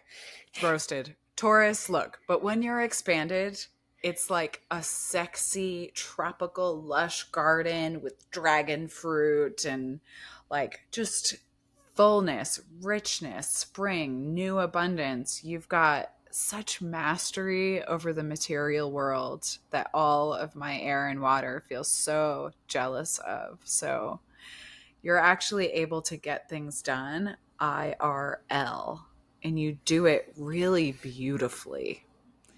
That's how you'll know if you're in your expanded state, like what you're creating, you're like, this is lovely. I Juicy. love this. It's luxurious, juicy, ripe. When you're avoiding your expansion and stuck in a state of contraction, I see, of course, like the classic Taurus, I'm stubborn, I'm stubborn, I'm stubborn. I don't want to move from my bed. I don't want to move from my preconceived notions of how things should work. I'm just like inward and stuck. It's like mud energy, dull. Yeah, our earth signs, uh Capricorn, Virgo, and Taurus can get a little mired in perfectionism. So it's like, Mm-hmm. Taurus, you are at your best and most expansive when you are in bed surrounded by snacks, enjoying your favorite show, and getting to like refill and re up on some of the familiarity of the stories that fill you up. And you are also expanded when you are getting your hands dirty and you are sweating and you are putting Mm-hmm. your full back into things, which we know that you do. It's when your work is criticized that you shrivel up and shrink, and then you go to your bed for depression's sake and for Yeah. perfectionism's sake and for anxiety's sake, not for rest's sake, not for reinvigoration's sake.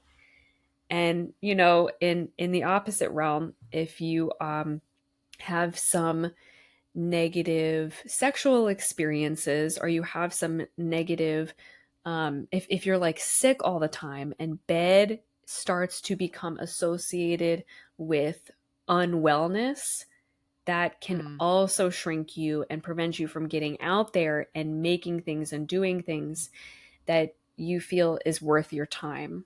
Because once, I think, uh, Jupiter and Taurus people, if you have a chronic illness, especially Taurus people, that can feel like I'm done for. I don't mean anything. I'm not Mm-hmm. worth anything. I need other people to take care of me. In the same way that Leos are very prideful of, our sort of outward persona and our avatar that other people see moving around in the world, I think Taurus is very prideful of the work that they do and their mission and their values showing up in the work that they do and the career that they choose. So like if Mm-hmm.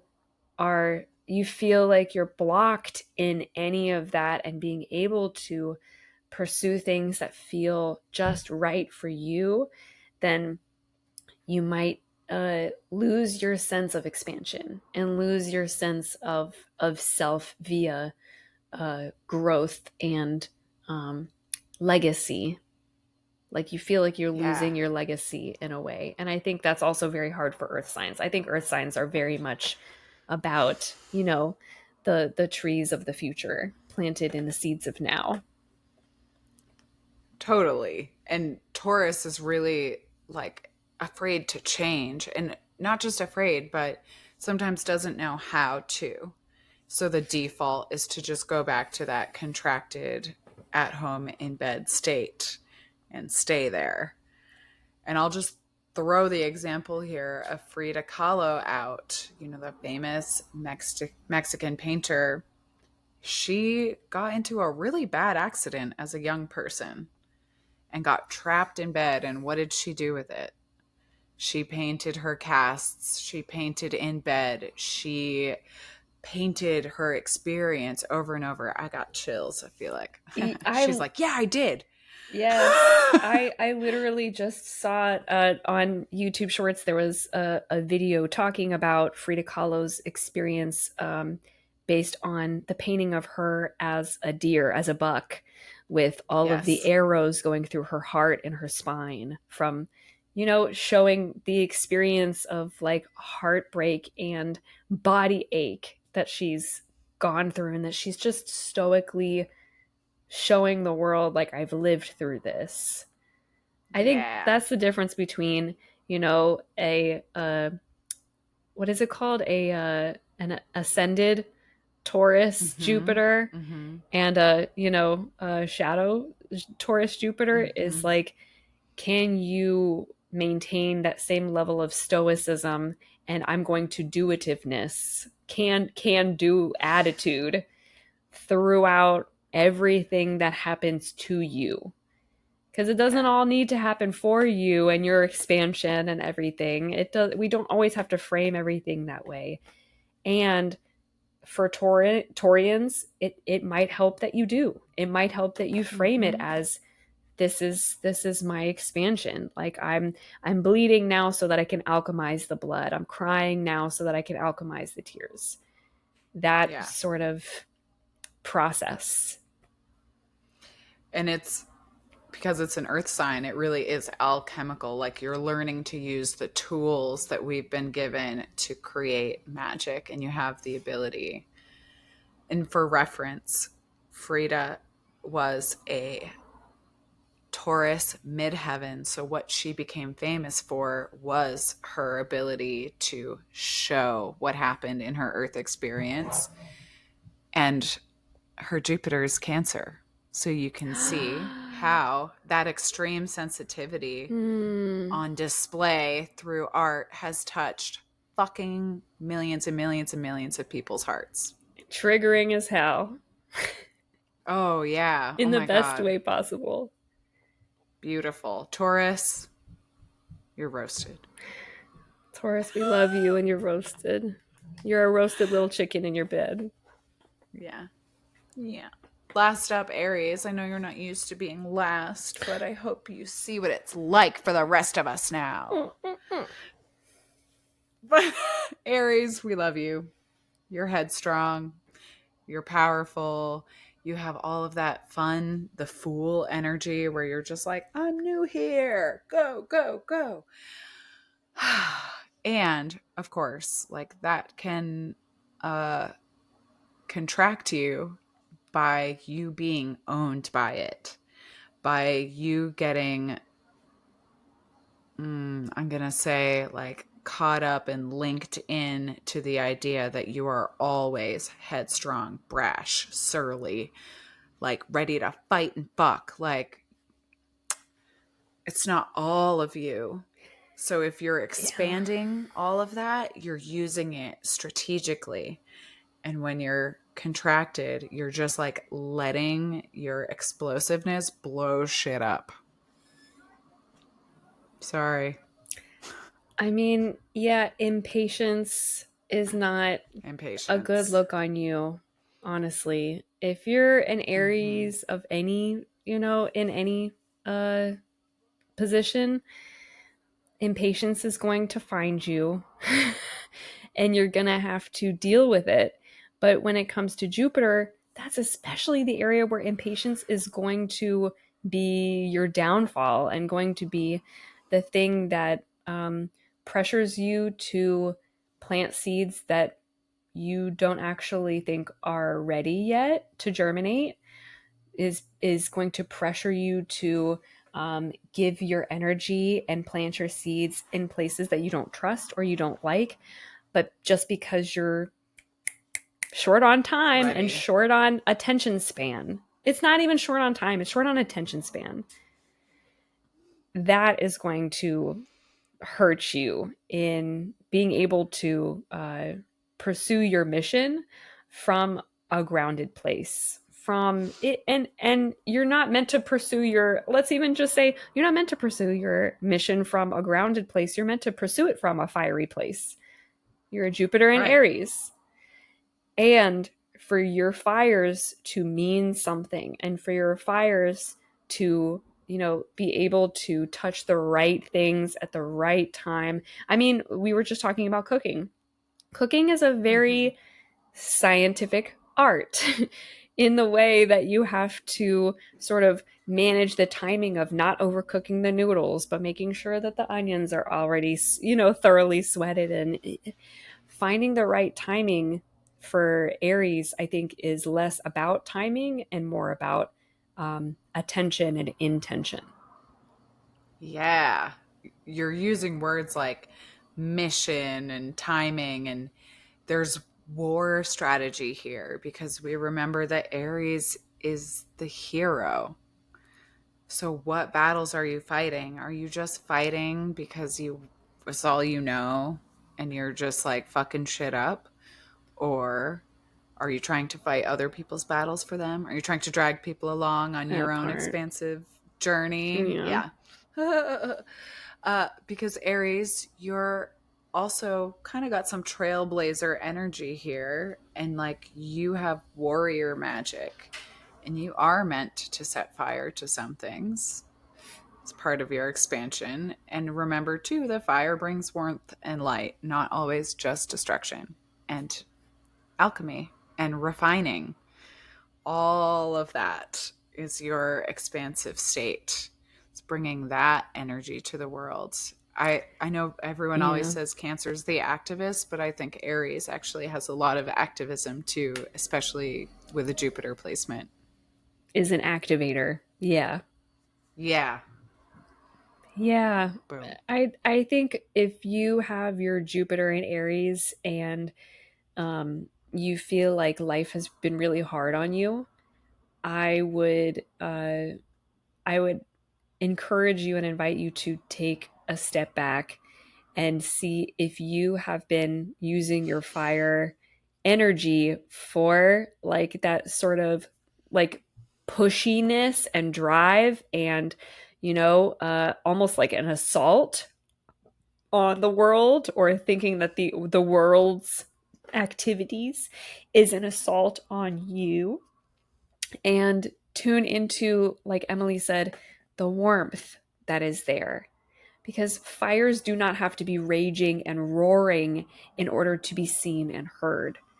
Mm-hmm. You don't have to go through everything aggressively, and you don't have to take every opportunity with that same level of aggression as you might certain times when you actually need that. We've talked through in this whole episode about how sometimes you need that ferocity, sometimes you need that aggression, sometimes you need Mm-hmm. to be able to take that fire and just blast it forward, and to do it without intention, and to do it without paying your attention to how it's affecting you in the long run, and how it's affecting your standing in the communities that you're in the long run, to always treat life as though it is something like harsh that is happening to you and upon you. Then pull that back and find the warmth, find that set gravity and that center of gravity where you get to hold your special violet flame, and you get to light lanterns along the way, as opposed to just being a fucking comet every single goddamn day of your life. Roasted. Yeah. Roasted. And I think as we've just made it through all 12 zodiac signs, thank you for being with us on the journey. 222. That's how long we've been recording. No big deal. I'm seeing and learning through our exploration that we do need a state of contraction sometimes. It's not like you always have to be expanding into your Jupiter purpose all the time. Just notice where you are and like see what's going on, feel what's going on when you want to expand, when you want to contract, when you approach the edge of your expansion and say, I need to contract a little for my nervous system to catch up to where I am.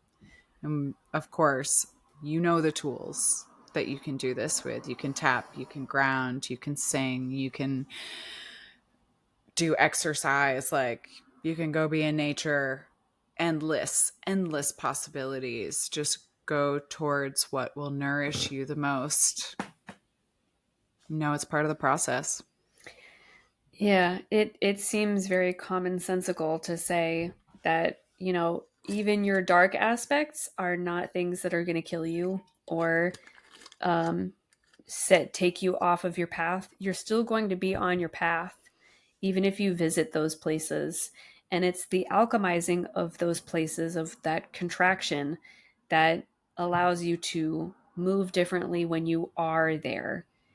Yeah. We talk in spiritual growth spaces all the time about the upward spiral and how, we're constantly expanding, but we're also revisiting a lot of things that we've seen before.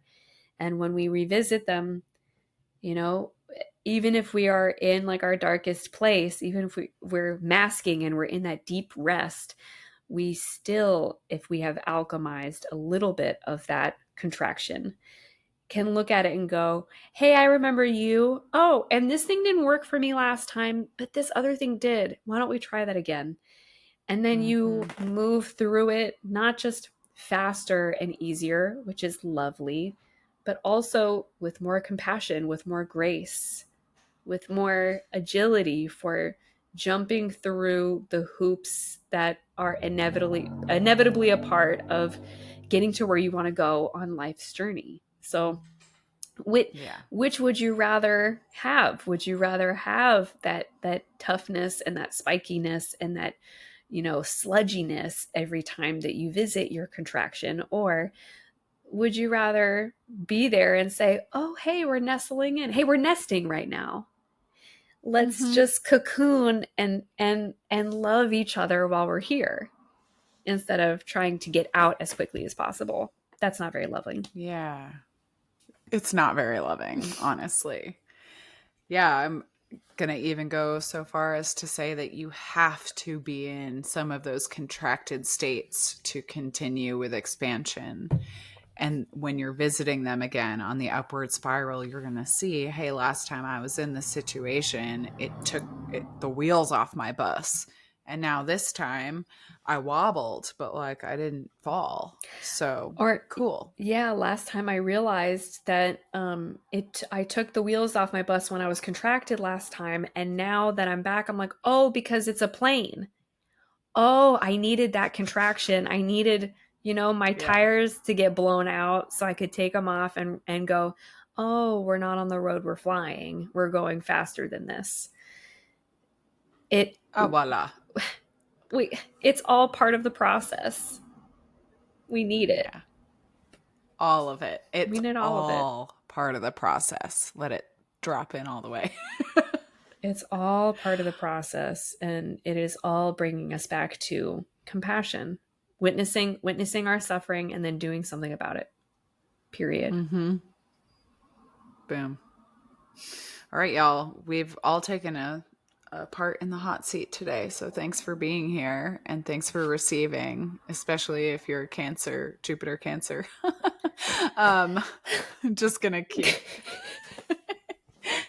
But let's close this out and we'll just share what do we have coming up in our business worlds, maybe your personal world too, if you feel like sharing. A little open space here for what you're excited about coming up next. Wow. I am moving, so uh, I'm gonna be in a new place a month from now, and it's not a new place; it's an old place, but the energy is new and shifting. So I'm anxious, Mm. excited about that, and I've got Excited. anxiety. Yeah, that was very good. Um, and I'm doing free reading Friday I'm hoping that I get fewer trolls on there because it's the one thing that makes me not want to show up. I want to be able to jump in with people who love the thing, and also I have to take the internet for what it is, and that's where I work right now, is on the internet. So so we've got that. And then I'm also just as an aside, but as something that I am working toward becoming more and more public about.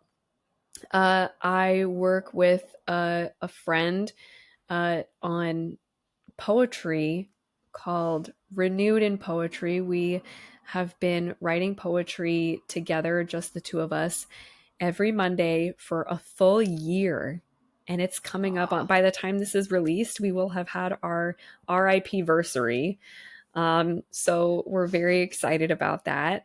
And it's the week after. So a week after the Sunday after this is going to be released, we're going to be starting a group offering just with the people that we've already kind of had as plus ones to our poetry space, to like just Cute. it bring other people in and get new energy. And we realize like, oh, people kind of need this.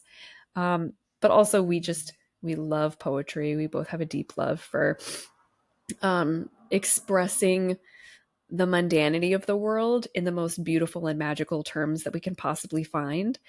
And we are really loving getting to have this group expanding very soon. But also we have a Substack, and we're going to be posting on there. I'm assuming once we get our course our course up and running, we're going to be talking about how we can get that operational. So that's coming down the pipes.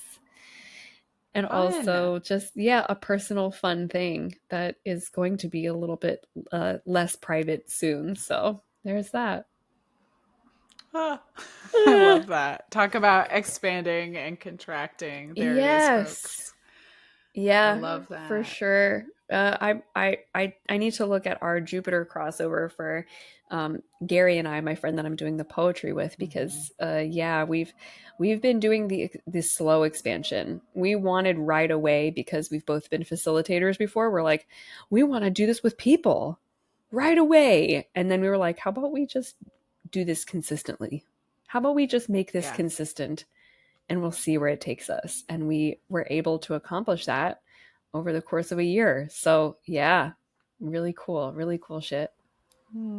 That's so beautiful. I love how that self focus kind of titrated the process to be able to bring that to the public, and just how gently and genuinely you're moving through that. This is organic growth, people. That's actually what it looks like. Yeah. Sometimes it takes you a year and you don't feel that impatient prickle of but it needs to make money. Sometimes you just Yeah. go, "Hey, this is a really good thing and I really need Hmm. this for me. And other people really need this, but I'm going to make sure that it's right for me before I share it with others." Let that sit. Let that marinate a little bit. Yeah. What about you, darling? Yeah. And me, darling, well, I'm also moving. So, personal life. We found out yesterday our space has been rented. Woo! Which means, yeah, I'll be moving back to another city in Western North Carolina and just downsizing so that I can do more traveling and expanding in that way, and being in Florida sometimes and being up north sometimes. I get to be a snowbird, a youthful snowbird. Hot. Love it. So you'll see Kellyanne and I maybe in person more often coming up here shortly. That's news to And me. I'm excited I about that. know this is hot off the press from when I woke up this morning that I just found out. So Ah, I'm super okay, stoked. sick. Yeah. And in other news, in business news, I am taking on a couple more mentees right now through the MetaBoss program. And this is going to be like the only time they come in. And this is really, it's where all the astrology lives for me. Going through the psychological astrology, learning to become yourself in terms of what your soul signed up for in your astrology, and then learning what kind of self-employment is going to work best for you. And that's what I am stepping up into now and learning to receive and expanding into, is just having a fully online, abundant astrology business, which is like, what? And I'm just repatterning this belief that I have to break or shake my ass to make a living. It's huge. To break or shake my ass to make a living. I know. Gosh darn it. I've been using my physical body to make money this whole time, teaching and performing and hustling, working in gyms, etc. And now I'm kind of getting to step into my next incarnation, and it's been really fun and really scary. And the 10 of Swords has been my guiding sunset, sunrise. And my third exciting thing is that while I'm in this space for until November, we're going to be running a couple of retreats here, and they're private and semi-private. And if anyone's interested, reach out to your girl, because we just want to use it while we have it. And it's a huge, beautiful space in the woods, and I'll be kind of beta testing some things with my partner and running some magical energy healing retreats that we're really stoked about. Yay! Sparkly feelings. Yeah, sparkly joy. Wow, Yeah. very cool. Do you want to give us any clues or hints as to the nature of these retreats, or are you not yourself ready to share? Yeah. Sow I'll disclose. sow the seeds. Yes. Oh wait, let me get my acorn. All right, here he is. Here she is. That's what we're doing. My partner has done these before, and he does like nature walks and forest bathing, and takes people to special places and shares his energy healing modality, which is blue mist, and another one that I can't think of.